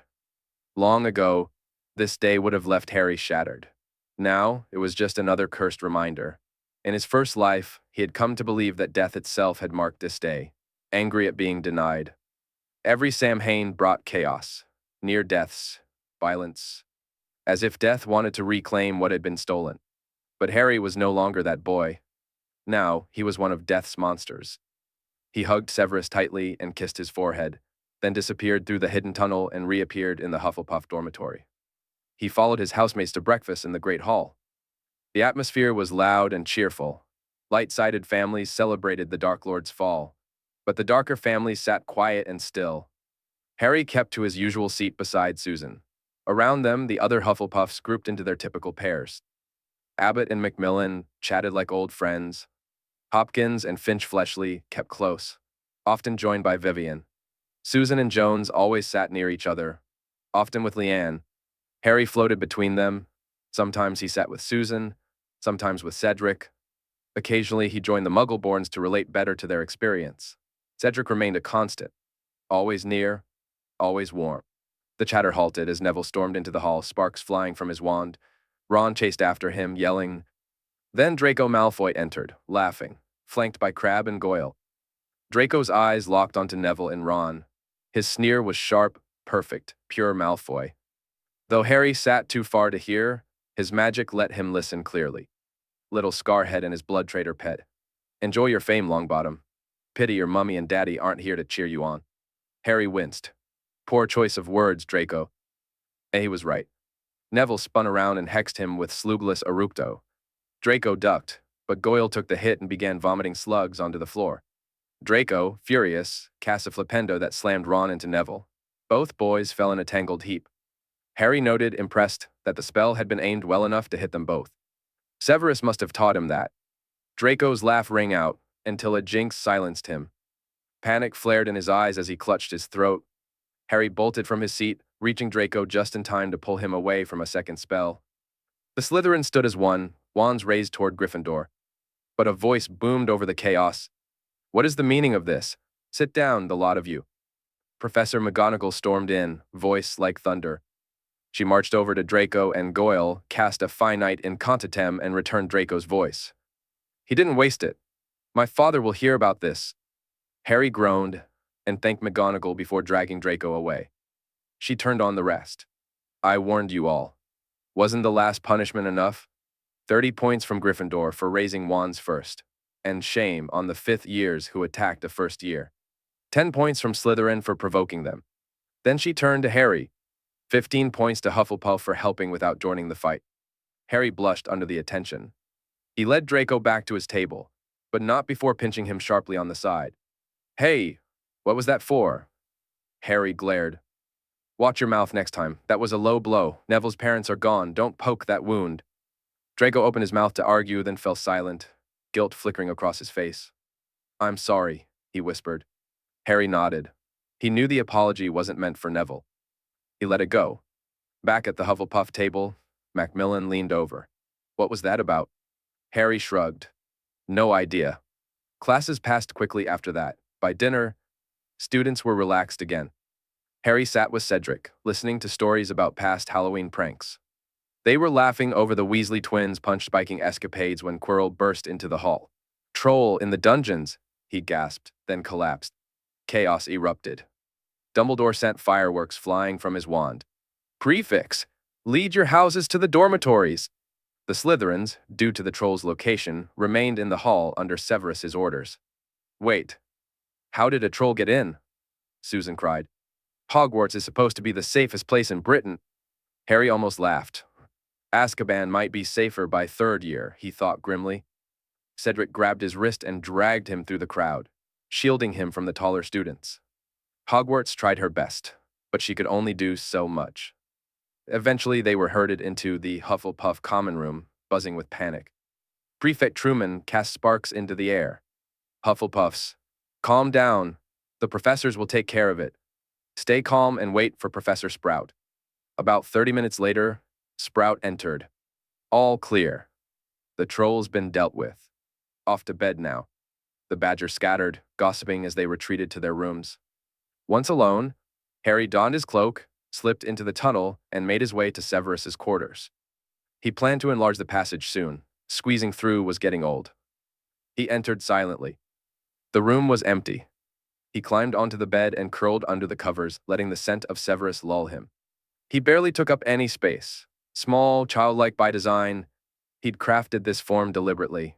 Easy to dismiss, easy to love. No one suspected the smallest, sweetest puff of harboring eldritch horrors. And if one day darkness crept out of Hogwarts, stealing souls in silence, no one would point to him. The door slammed open. Severus stormed in, robes billowing. Stupid Gryffindors! What kind of idiocy? Chasing after a troll. Points? Points for nearly dying? Has Minerva lost her mind? He froze. Harry peeked from under the covers. Severus sighed, pinching the bridge of his nose. Harry giggled and threw his arms around him. Come on, Sev. Let's sleep. I'm tired. He buried his face in the man's robes, then froze. Blood. It was faint, but Harry smelled it now. He looked up slowly, emerald eyes wide. Seven, are you hurt? Severus blinked. What? But it was too late. The monster within Harry stirred. Outside the room, every ghost in the castle screamed. The bloody Baron collapsed, wailing. Nearly headless Nick shrieked mid-sentence. Even Professor Binns recoiled in terror, sending his lecture into chaos. Candles flickered green. Hogwarts trembled. Walls twisted. Doors locked. She was trying to contain it. Not Harry, but what moved within him. Dumbledore's teacup shattered in his hand. He cast his magic into the wards. Nothing. But something watched. Something ancient. Not Grindelwald's dark magic. Something worse. He thought of forbidden rituals. Creatures beyond death. Something that slipped through the veil on Samhain's thinnest hour. Even Voldemort paled in comparison. And just as he prepared to raise the alarm, it vanished. The tremors stopped. Candles burned red again. The ghosts quieted. And Hogwarts held her breath. Back in Severus's room, Harry pressed closer. No, he whispered. You smell like blood. Severus blinked. That must have been Quirrell. He bled earlier. Harry was quiet. Go to bed, imp. Everything's fine. A pause. Okay, Sev, you're right. Everything's fine. October 31, 1991. The first date listed in the Record of Horrors. The day Death's shadow took root in Hogwarts. Miserere mortalium, domina mortis. Have mercy on the mortals, Lady Death. Chapter 22. Sleep tight. Worry not. The whispers in the Great Hall weren't about the troll or the boy who lived. No one even brought it up. Instead, the only thing anyone could talk about was the unholy event from the night before. Harry hadn't even been able to spend the night with Severus. They were interrupted by frantic knocking. Severus had sent him back to his dormitory, where Harry found the same chaos waiting. Cedric, pale as death, stood outside his door looking shaken. That was when Harry realized he'd lost control of his magic in his fury. He had caused the panic. No one had slept. The staff, fearing a repeat of the magical outburst, evacuated every student and professor to the practice pitch beside the Quidditch stadium. They stayed outside until sunrise before returning to the castle. It was no surprise that the owlery filled up quickly after that. Students were desperate to send letters home. Within the hour, a swarm of owls left Hogwarts. Even the professors contacted the Ministry and the Department of Mysteries to investigate. Harry knew Dumbledore would hate all this. It was destroying his carefully laid plans for Quirrell and Voldemort. But there was nothing he could do to stop it. This event was bigger than even the second-year basilisk attacks in Harry's old life. And Dumbledore, Harry was sure, was shaken too. No doubt, the old man had already summoned some of his own contacts to dig deeper. Severus would be suspicious, of course. He might wonder why only he and Harry were unaffected by the magical upheaval. But he'd never guess the truth. Most likely, he'd assumed there was some ancient protective ward built into the Slytherin head's quarters by Salazar himself. Harry, meanwhile, was curious. How would this change his first year? With the Unspeakables involved, there could be no late-night adventures. No sneaking into forbidden corridors. No attempts to steal the stone. Voldemort would grow desperate, and desperate people did reckless things, especially someone already broken in the mind. Harry's eyes scanned the Hufflepuff table. Most first years looked tired, shadows under their eyes. The buddy system was working in full force. Every first year had an older student next to them. To Harry's right was Cedric, nervously fidgeting with his tie, a habit Harry had picked up on after spending so much time with him. To his left was Susan Bones, who wore a small frown as she talked with her fourth-year mentor, Michelle Andrews, a Muggle-born, judging by her surname. Susan had sent a letter to her aunt, head of the Department of Magical Law Enforcement. This was going to be a mess. Cedric and Susan had urged Harry to send a letter to his mysterious guardian, but he'd just shaken his head. If he sent Hedwig with a letter to Severus, the owl wouldn't even leave the grounds. She'd just perch somewhere close and stare at him until he read it. Severus and Hedwig had a complicated relationship. They shared a common goal, protecting Harry, but drove each other mad. Severus still called her that feral beast. Hedwig, on the other hand, took obvious delight in irritating him. She'd stay silent for hours, only to burst into loud chirps at the most inconvenient times. Yet when Harry arrived, she'd act like a perfect angel, chirping sweetly and perching delicately on his arm. She grated Severus's nerves like nothing else, but he tolerated her because Harry adored her and because he knew he could rely on her to alert him if anything happened. "What do you think caused that horrible feeling last night?" Ernest Macmillan asked between mouthfuls of toast and jam. "I swear I nearly pissed myself when the floor started moving and I got locked in my room with Justin." Some students had no appetite. Ernest apparently ate more when stressed. "Maybe it was Sam Hain," Leanne Vivian offered, poking at her salad. "The barrier between the living and the dead thins on that day." Wayne Hopkins and Justin Finch Fletchley looked lost. One was a Muggle-born, the other raised by Muggles. Of course, they didn't know. "That's more likely than it being some prank," Susan said. "If this was a prank, someone went way too far. They'd be expelled." She glanced at the Weasley twins but dismissed the thought. They liked jokes, not terror. This wasn't their style. "Maybe some Slytherins did a dark ritual and summoned something," Smith muttered. Everyone ignored him, but the suspicion lingered. Slytherins had a reputation, and dark magic wasn't an unreasonable fear. "Either way," Susan added, "the Ministry's sending people. I just hope it doesn't mess with our class schedule too much." Wayne smirked. "Imagine if they cancel the Quidditch season." His voice was loud enough to carry across the hall. Flint and Wood stood at once, screaming in protest, and sprinted to the nearest professor. Laughter rang out, the tension eased slightly. Then Dumbledore stood at the staff table, raising his voice. "Attention, students! Classes are canceled for the day. The Ministry will be investigating last night's events. Please remain in your dormitories and common rooms while the investigation takes place." Groans echoed round the hall, but no one dared argue. "Prefects, oversee your houses. Rest assured, you are safe. The investigation is minor, and everything will return to normal shortly. That is all. Good day." Harry sighed. He remembered the traps in the third-floor corridor. Dumbledore was likely scrambling to dismantle them now and hide the Philosopher's Stone elsewhere. He couldn't let the Ministry know he'd turned a school into a battlefield. Lucius Malfoy would love to use that against him. And Quirrell, he wouldn't last much longer. Possession destroyed the host slowly. After the year ended, he'd either die or be discarded. Harry smirked, then frowned. The investigation would make it impossible for him to access the Room of Requirement without raising suspicion. And destroying the diadem Horcrux would release enough dark magic to raise alarms. The Unspeakables would track it down. What a mess, Harry thought, and he had no one to blame but himself. Still, he could wait. He had time. If Voldemort resurrected before all the Horcruxes were destroyed, Harry could simply kill him again. A well-aimed Avada Kedavra would buy time to destroy the rest. "Hey, Harry," Wayne asked. "Want to play Exploding Snap in the common room?" Harry smiled. "Sure." The investigation lasted a week. No one ever saw the Unspeakables, but Harry knew 3 had arrived. They did most of their work at night, using obscure spells to remain unnoticed during the day. Eventually, they concluded that the disturbance was tied to Sam Hain and unlikely to happen again. They promised to return next year for further study. The green light was given. Hogwarts resumed normal operations. Harry, relieved, caught a glimpse into Professor Sprout's thoughts. Dumbledore would try the trap again. The old fool wasn't giving up. That week, Harry hadn't been able to visit Severus, The man was rightfully paranoid. Any knock at his quarters or Harry's dorm would expose them both. They stayed apart. Harry hated it. After a few subtle nudges, the Unspeakables declared the school safe and cut their month-long plan short. Still, it had been a week. A whole week without Severus. It drove Harry mad.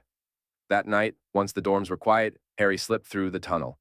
When he arrived in Severus's room, the man was in pajamas, grading papers at his desk. Harry prowled forward like a stalking kitten, then leapt. Severus turned just in time to catch him. "Caught you, Sev." Harry giggled, squirming into place on his lap. He peeked over the essays. Severus wrapped an arm around his waist and kept writing with his free hand. "How have you been, Harry? I hope you behaved this week." Harry hummed happily. "I stayed in my dorm every night, didn't break curfew like the others. You should reward me."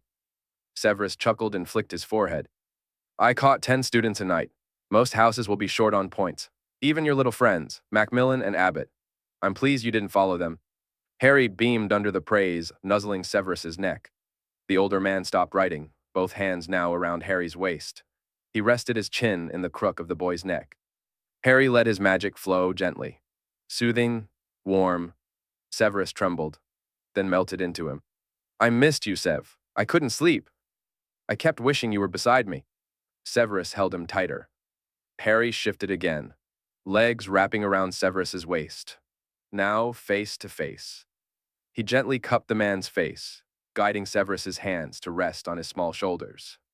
Severus's eyes were glazed, drunk on magic. Harry dropped the glamour hiding his condition.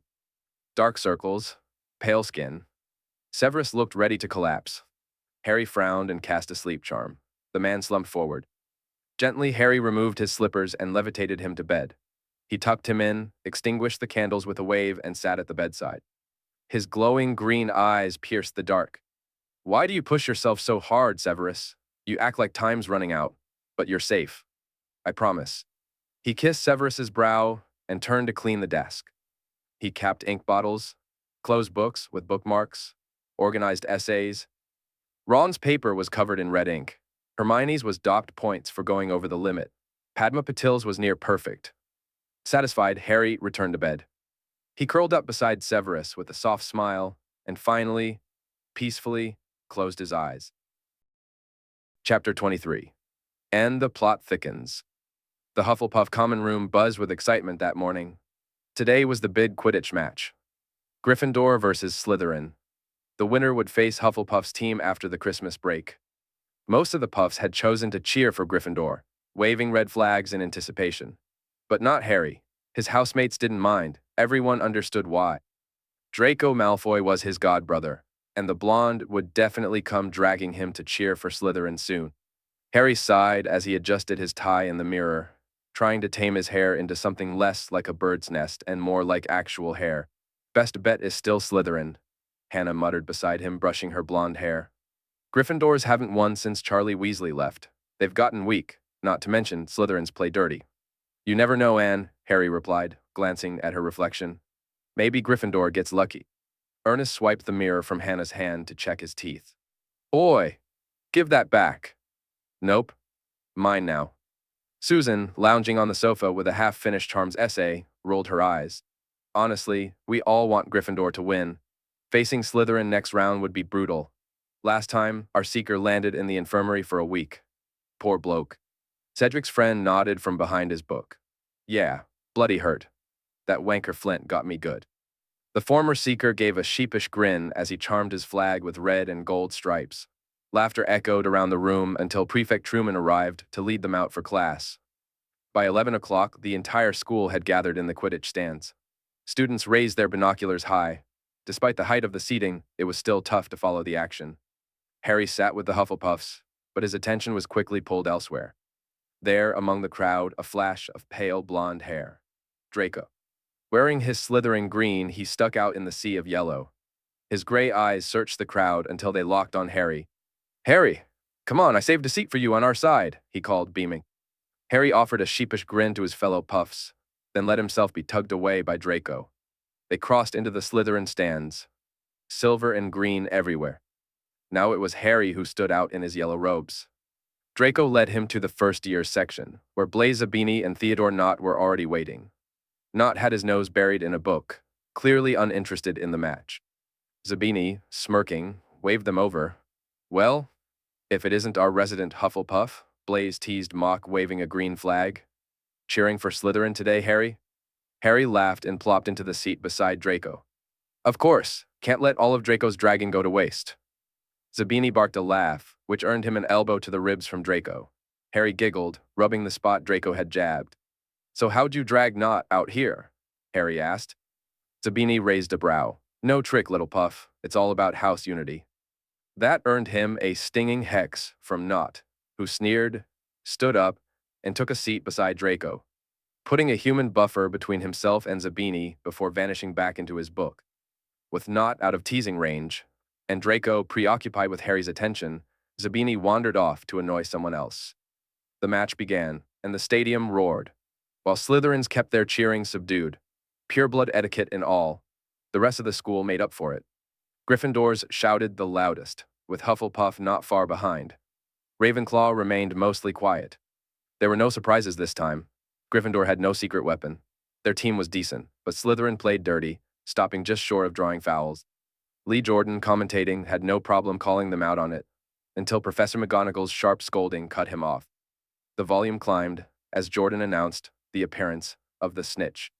Both seekers. Terrence Higgs for Slytherin and a Gryffindor Harry didn't recognize. Raced after it, slicing through the air in pursuit of gold. Then, it happened.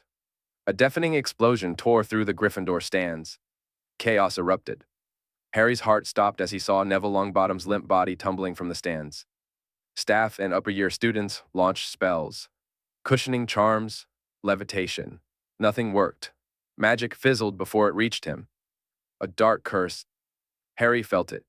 Magic thick and choking. A suppression spell. Advanced, horrific. The kind only a Dark Lord could manage. Quirrell, Harry thought grimly. That spell had shaved 20 years off his lifespan at least. Harry's hand gripped his wand under his robes, fury boiling under his skin. He resisted the urge to retaliate, and instead cast a subtle spell to enhance the Gryffindor brooms. Just enough to boost their speed. Moments later, chaser Angelina Johnson caught Neville midair, saving his life. The game halted. Madame Hooch ordered everyone to land. Staff rushed to Neville. Students screamed and scattered. Prefects scrambled to restore order. Harry didn't move. Sitting in the sea of green, his face was carved from stone.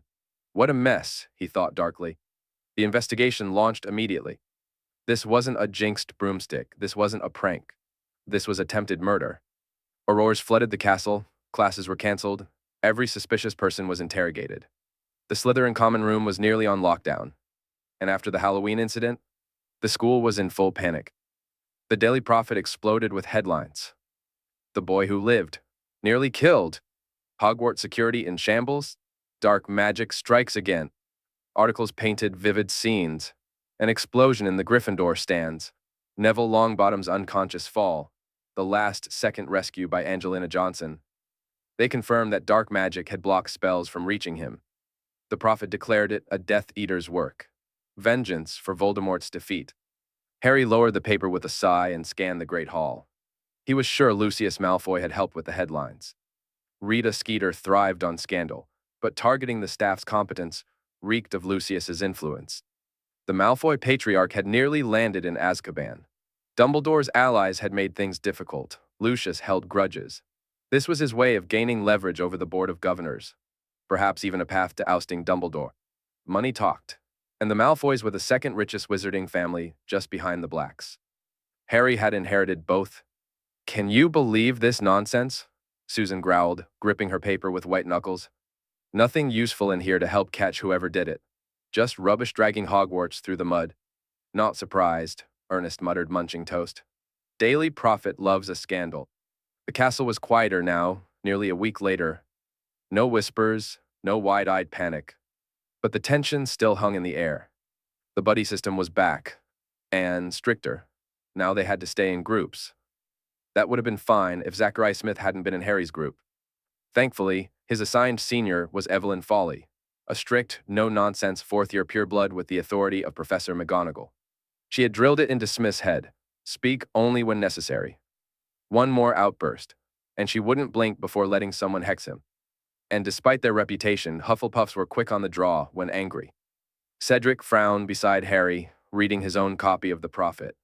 Still, they have a point. What if the culprit tries again? They need to be caught. Everyone nodded. I don't envy the Slytherins, Justin muttered. Everyone's staring like they're all guilty. Bollocks, Ernest grumbled. They're guilty. Has to be one of them. Smith smirked, basking in the brief moment of superiority. Then came the scream. Who did that? Smith clutched his ribs, glaring around.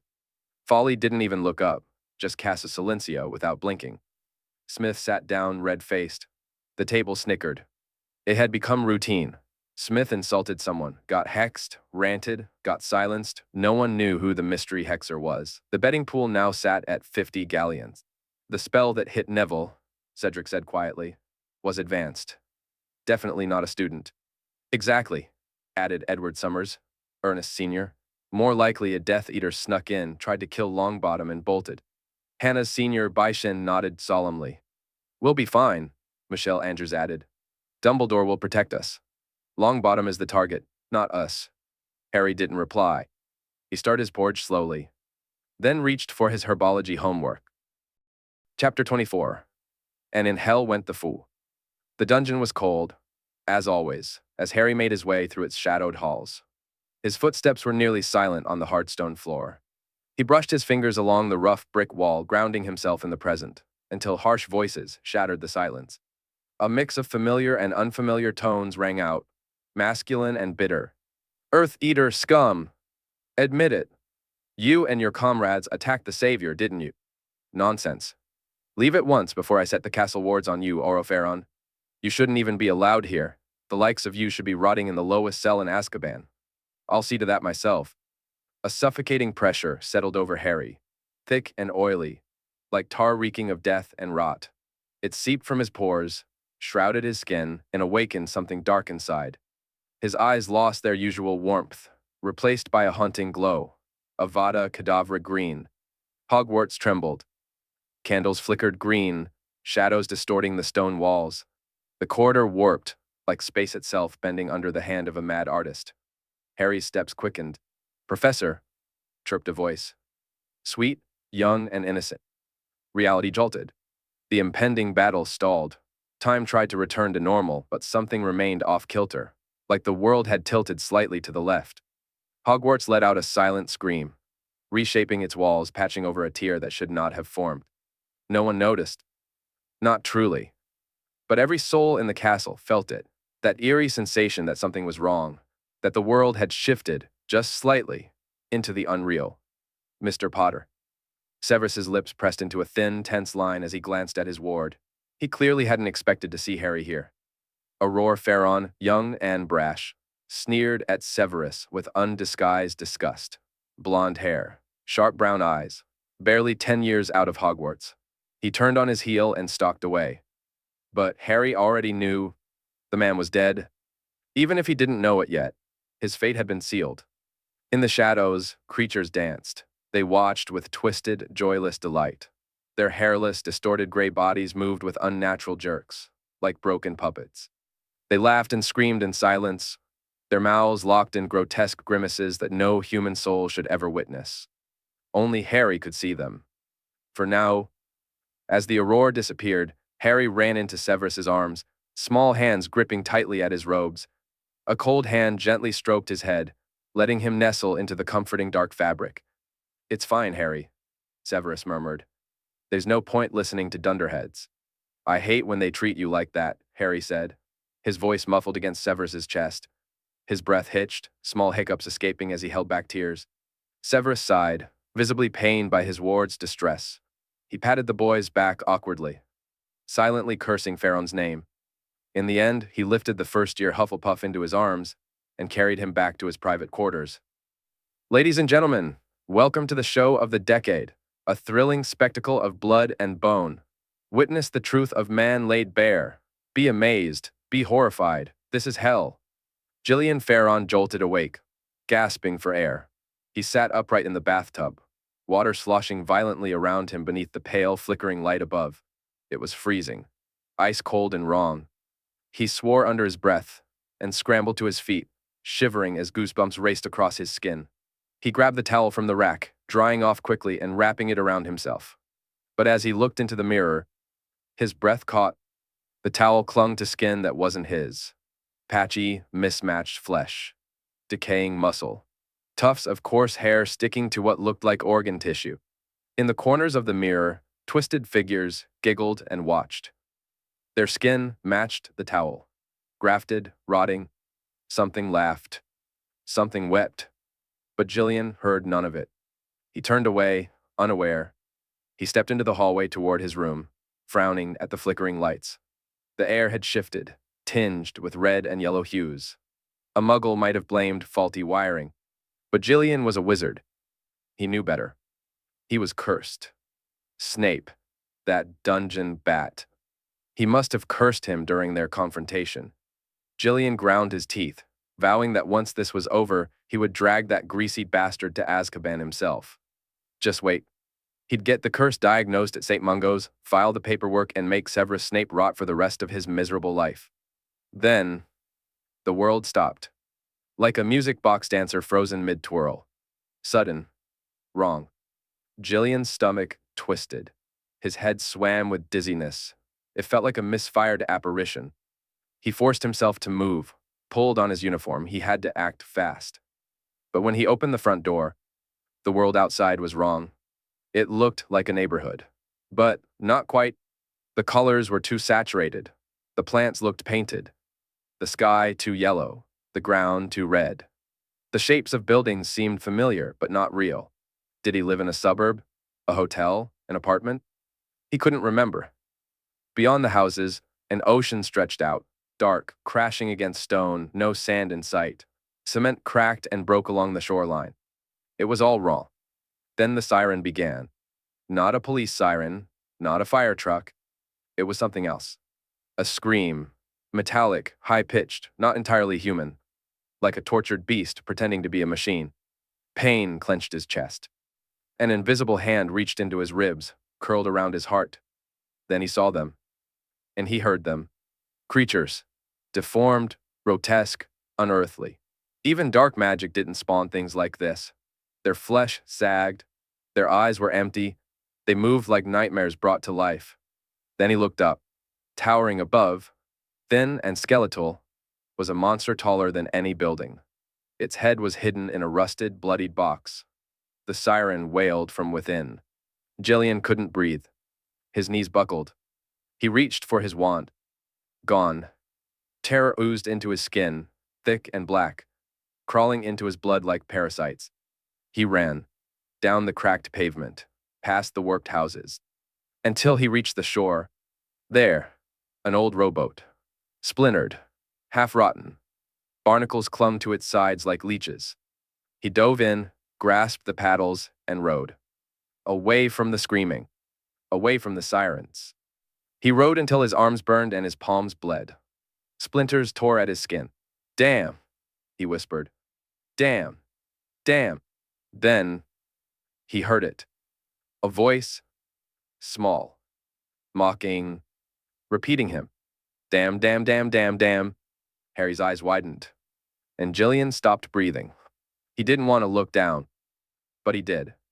Beneath the boat was not water. It was bodies. Tiny, malformed things, like children, but not.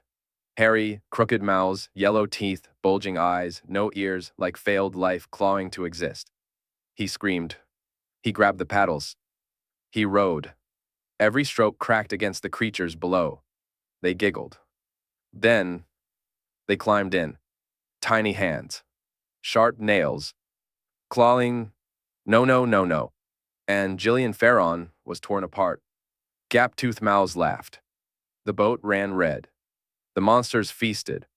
And high above, on the shoulders of the siren beast, stood a boy. Avada Kedavra, eyes glowing.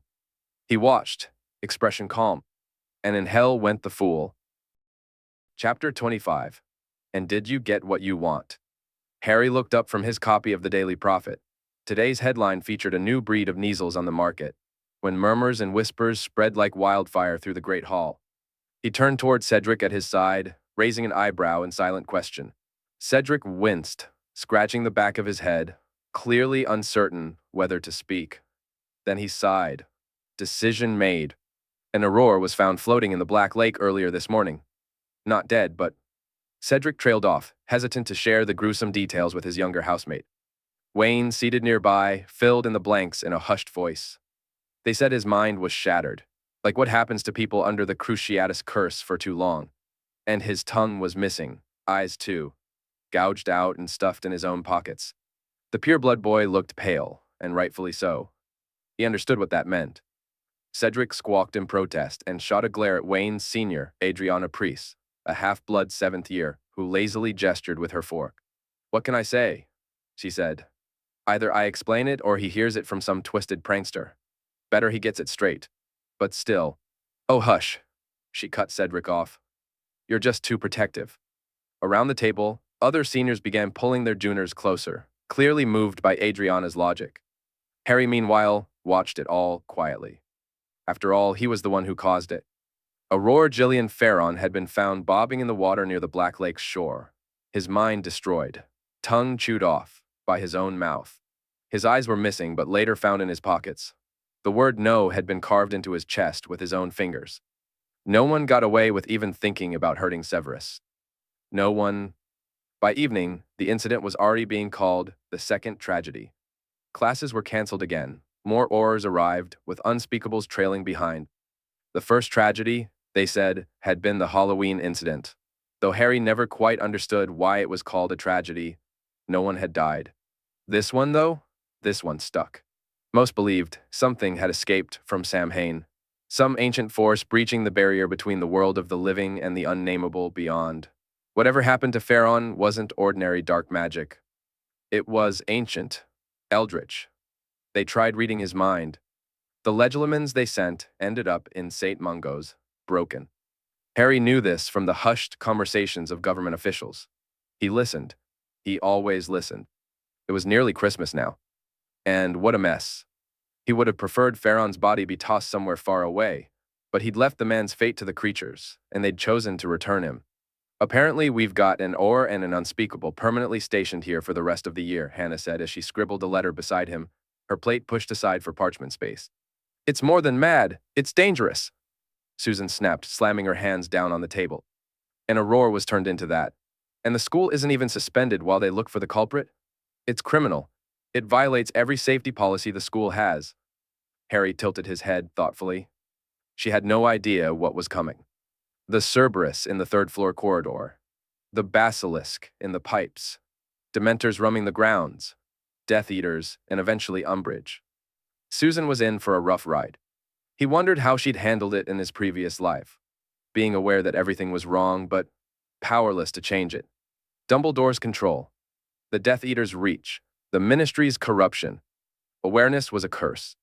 "So who's going to stay here permanently?" he asked, glancing toward the staff table. Just in time to see Severus arguing with Dumbledore. Harry frowned and discreetly cast a spell to listen in. "Blem? Not a problem? And Aurora is practically dead. Worse than dead," Severus hissed. "If you're not suspending classes, I'll pull Harry out myself. I'm his guardian. Don't test me, Albus." "Severus," Dumbledore said, a voice calm, smile fixed. "I assure you, I know what I'm doing. Harry is safe in Hufflepuff. You don't want to take him away from his friends, do you?" Severus's eyes darkened, sharp enough to cut stone. He batted Dumbledore's hand away when the older man reached for his shoulder. "I know what you're playing at, Albus. I'm already your pawn, but I'll die before I let Harry become one too. Let Longbottom play the hero." With a swirl of black robes, Severus stormed down the table, joining Professor Sprout and Flitwick. Watching from the Hufflepuff table, Harry felt something warm bloom in his chest. It made him tremble, his legs weak. He pressed a hand to his chest, feeling the rapid beat of his heart. "Oh, Harry? What's got you so pumped up?" Susan asked, chewing on a piece of chicken. At the other end of the table, Hannah and Ernest were mid-battle over a chocolate frog.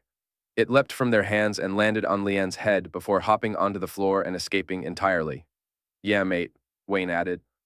"You look like Yule came early."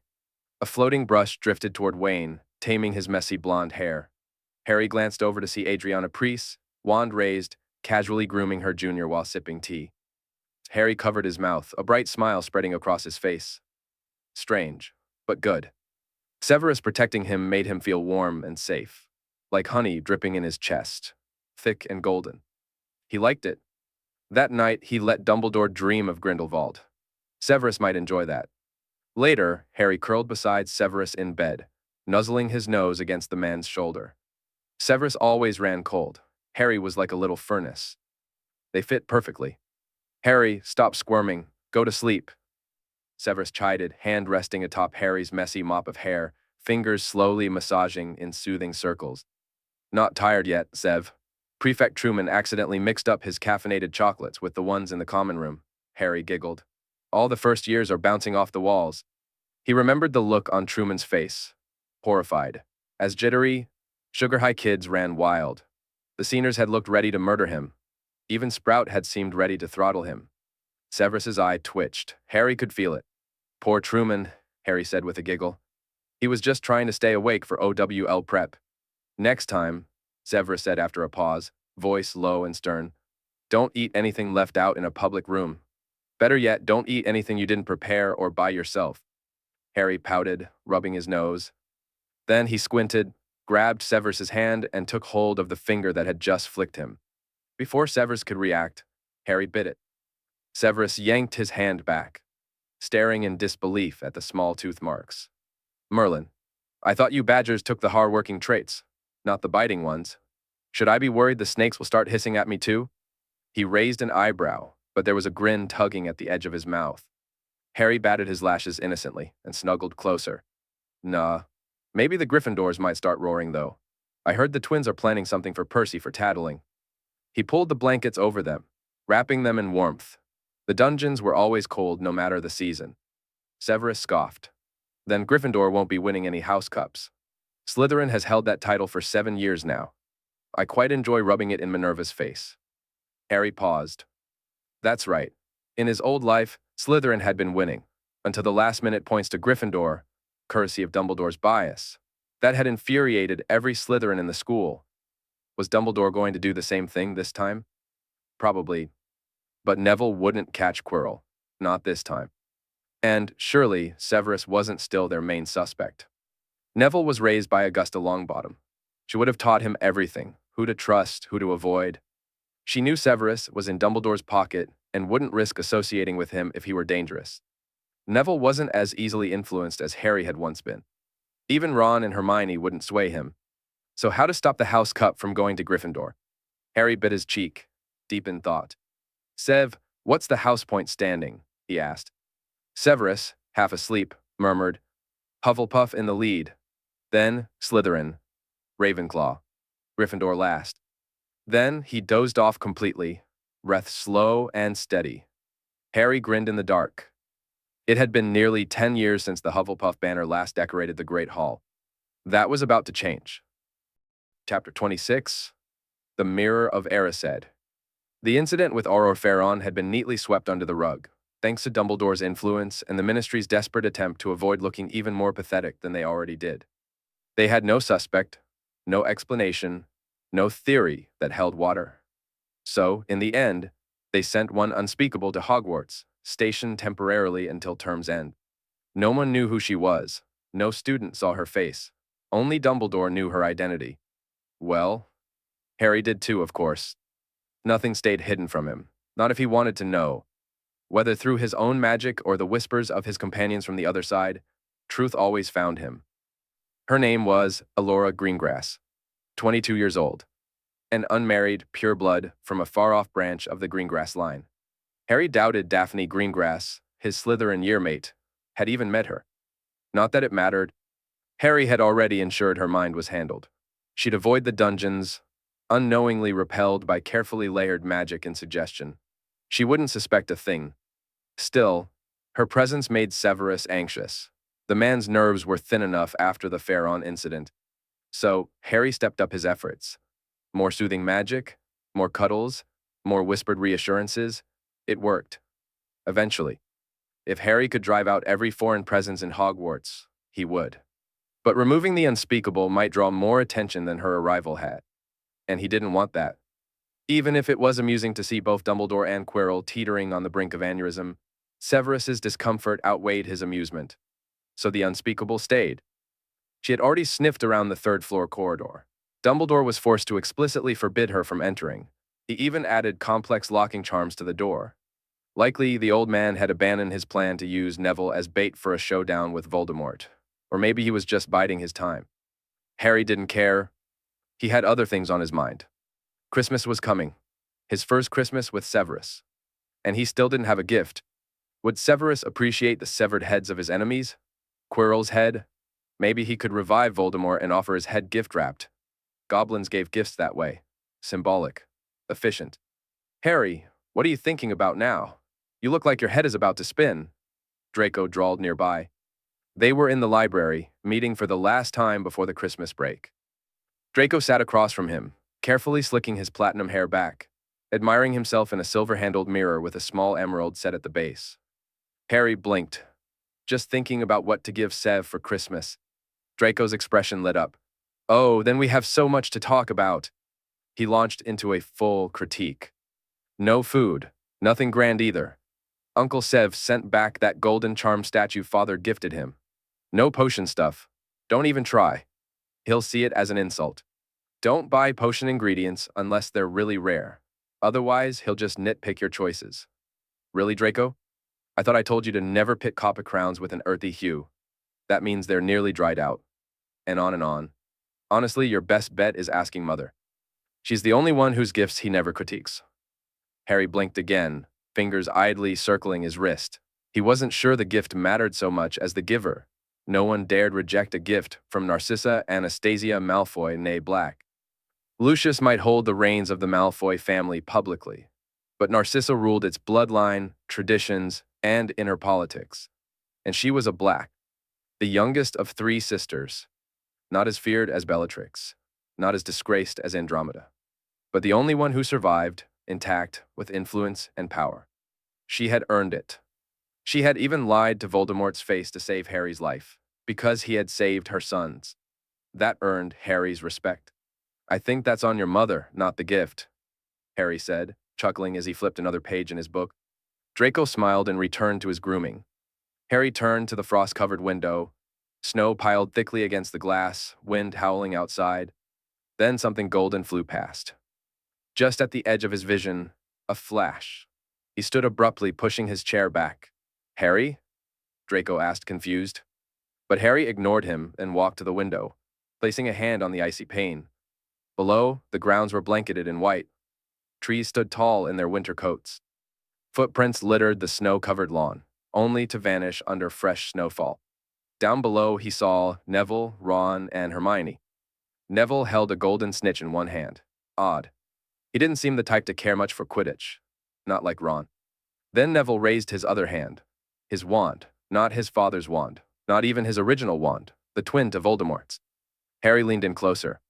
Neville cast a spell. A soft blue light struck the snitch, and it flew off, only to circle once, then return to Neville's palm. Clever. A variation of the summoning charm. Delayed retrieval, keyed to the caster. That was third-year arithmancy, if Harry recalled right. Longbottom wasn't playing around. Merlin's beard, what spell is that? We haven't learned that in class. Draco exclaimed suddenly at Harry's side. Harry smiled faintly. Of course Draco had followed him. Gossip ran in his veins, whether he admitted it or not. It's not from class, Harry said. It's a third-year arithmancy charm. His grand probably taught him. Maybe ask your mum over break? Draco scoffed. Not happening. She goes completely mental around holidays, plans everything. I'm lucky if she even hears me speak. And Father's so exhausted from helping her that he just passes out. Harry tried not to laugh at the mental image. Lucius Malfoy collapsed in a velvet chair while Narcissa barked orders like a military general at scrambling house elves. Yeah, Draco sighed, pouting. Then his glare returned to the trio below. Steel-gray eyes with hints of blue reflected the frost glow of the window. Harry, who knew the Malfoy and Black family trees better than most, studied him. Narcissa had passed her mother's blonde hair and blue eyes to her son. Draco's gray-blue eyes were a unique blend. Malfoy smoke, Black steel. A skipped generation. The trio began making their way back to the castle. Harry wondered if Neville had visited the Mirror of Eris yet.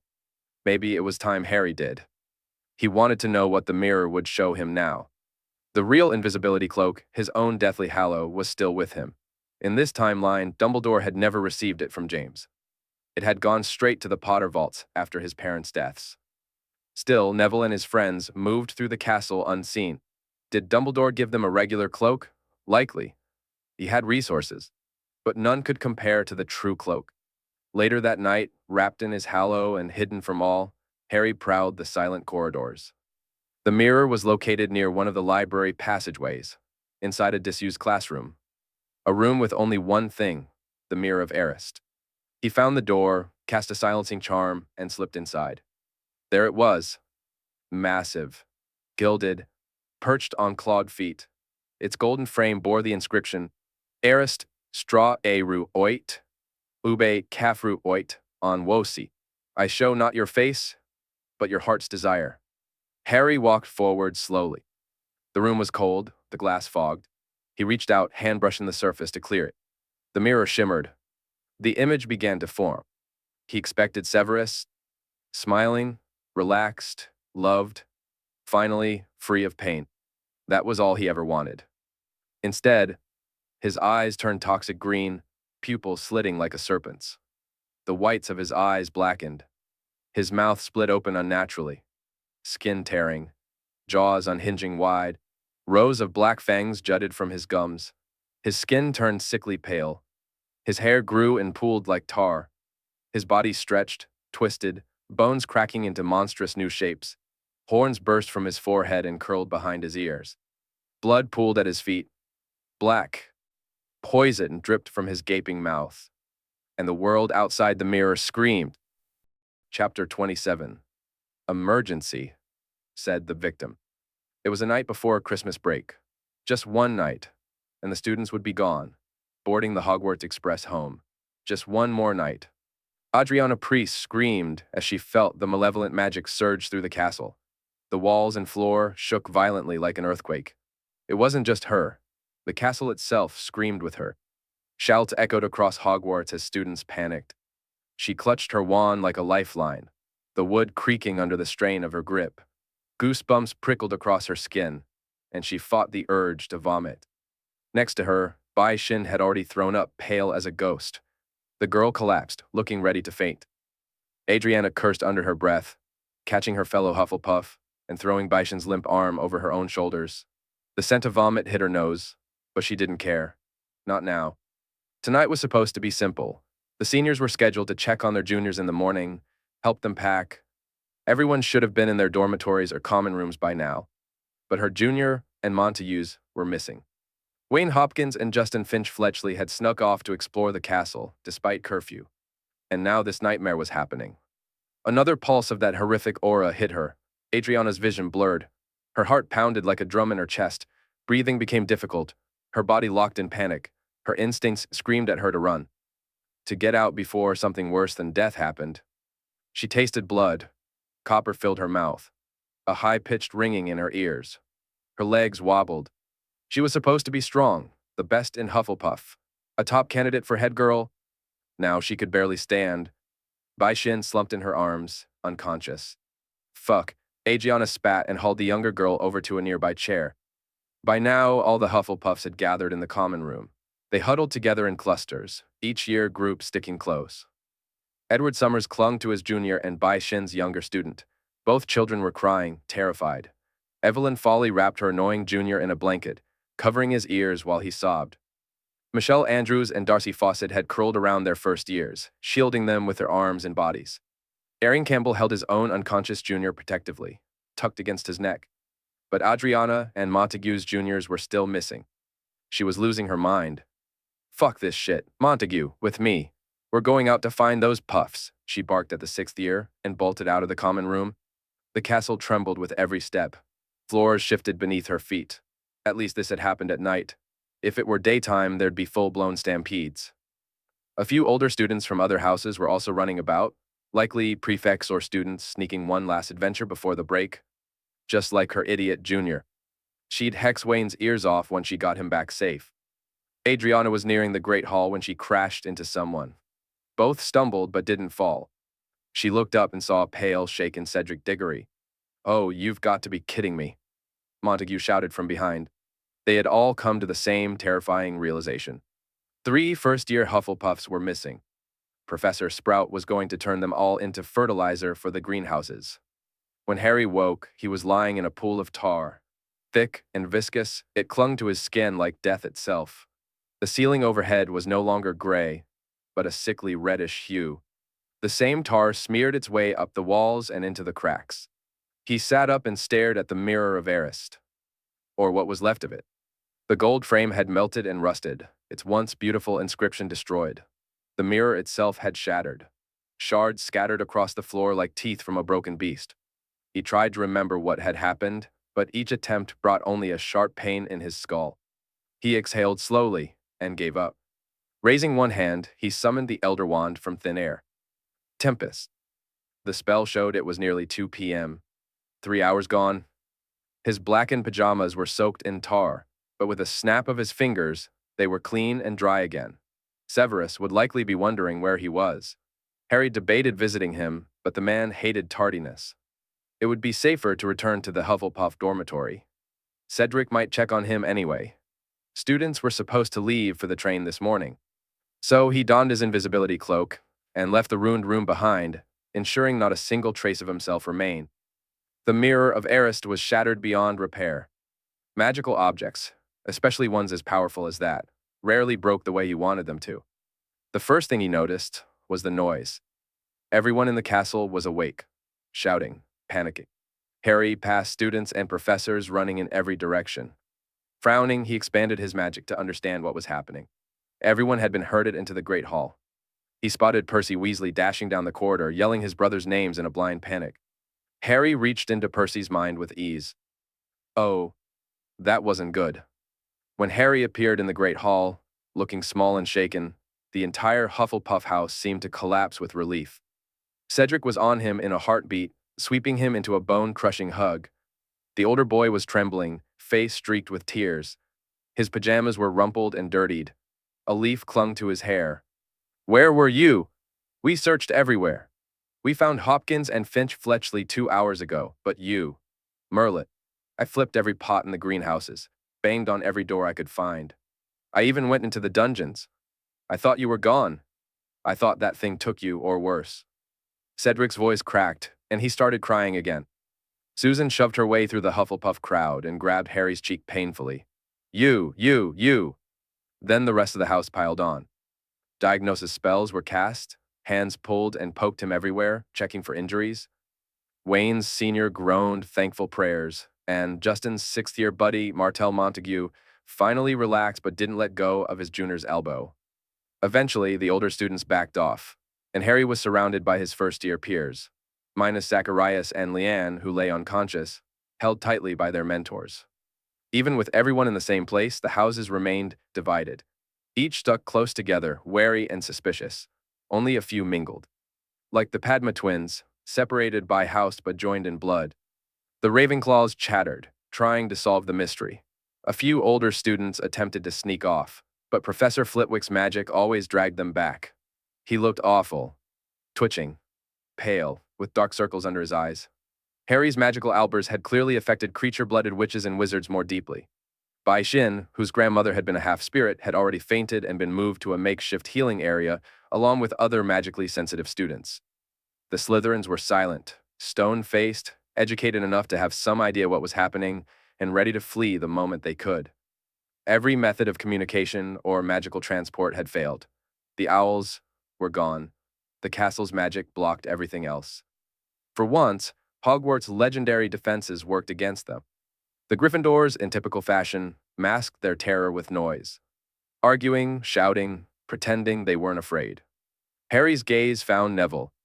The boy was biting his lip hard enough to draw blood, clinging to a broken necklace in his hands. An heirloom, ancient and enchanted. A gift from Augusta Longbottom after the Quidditch incident. Neville, Harry realized, was probably the only one unaffected by the outburst. "Move over." The familiar voice rang out.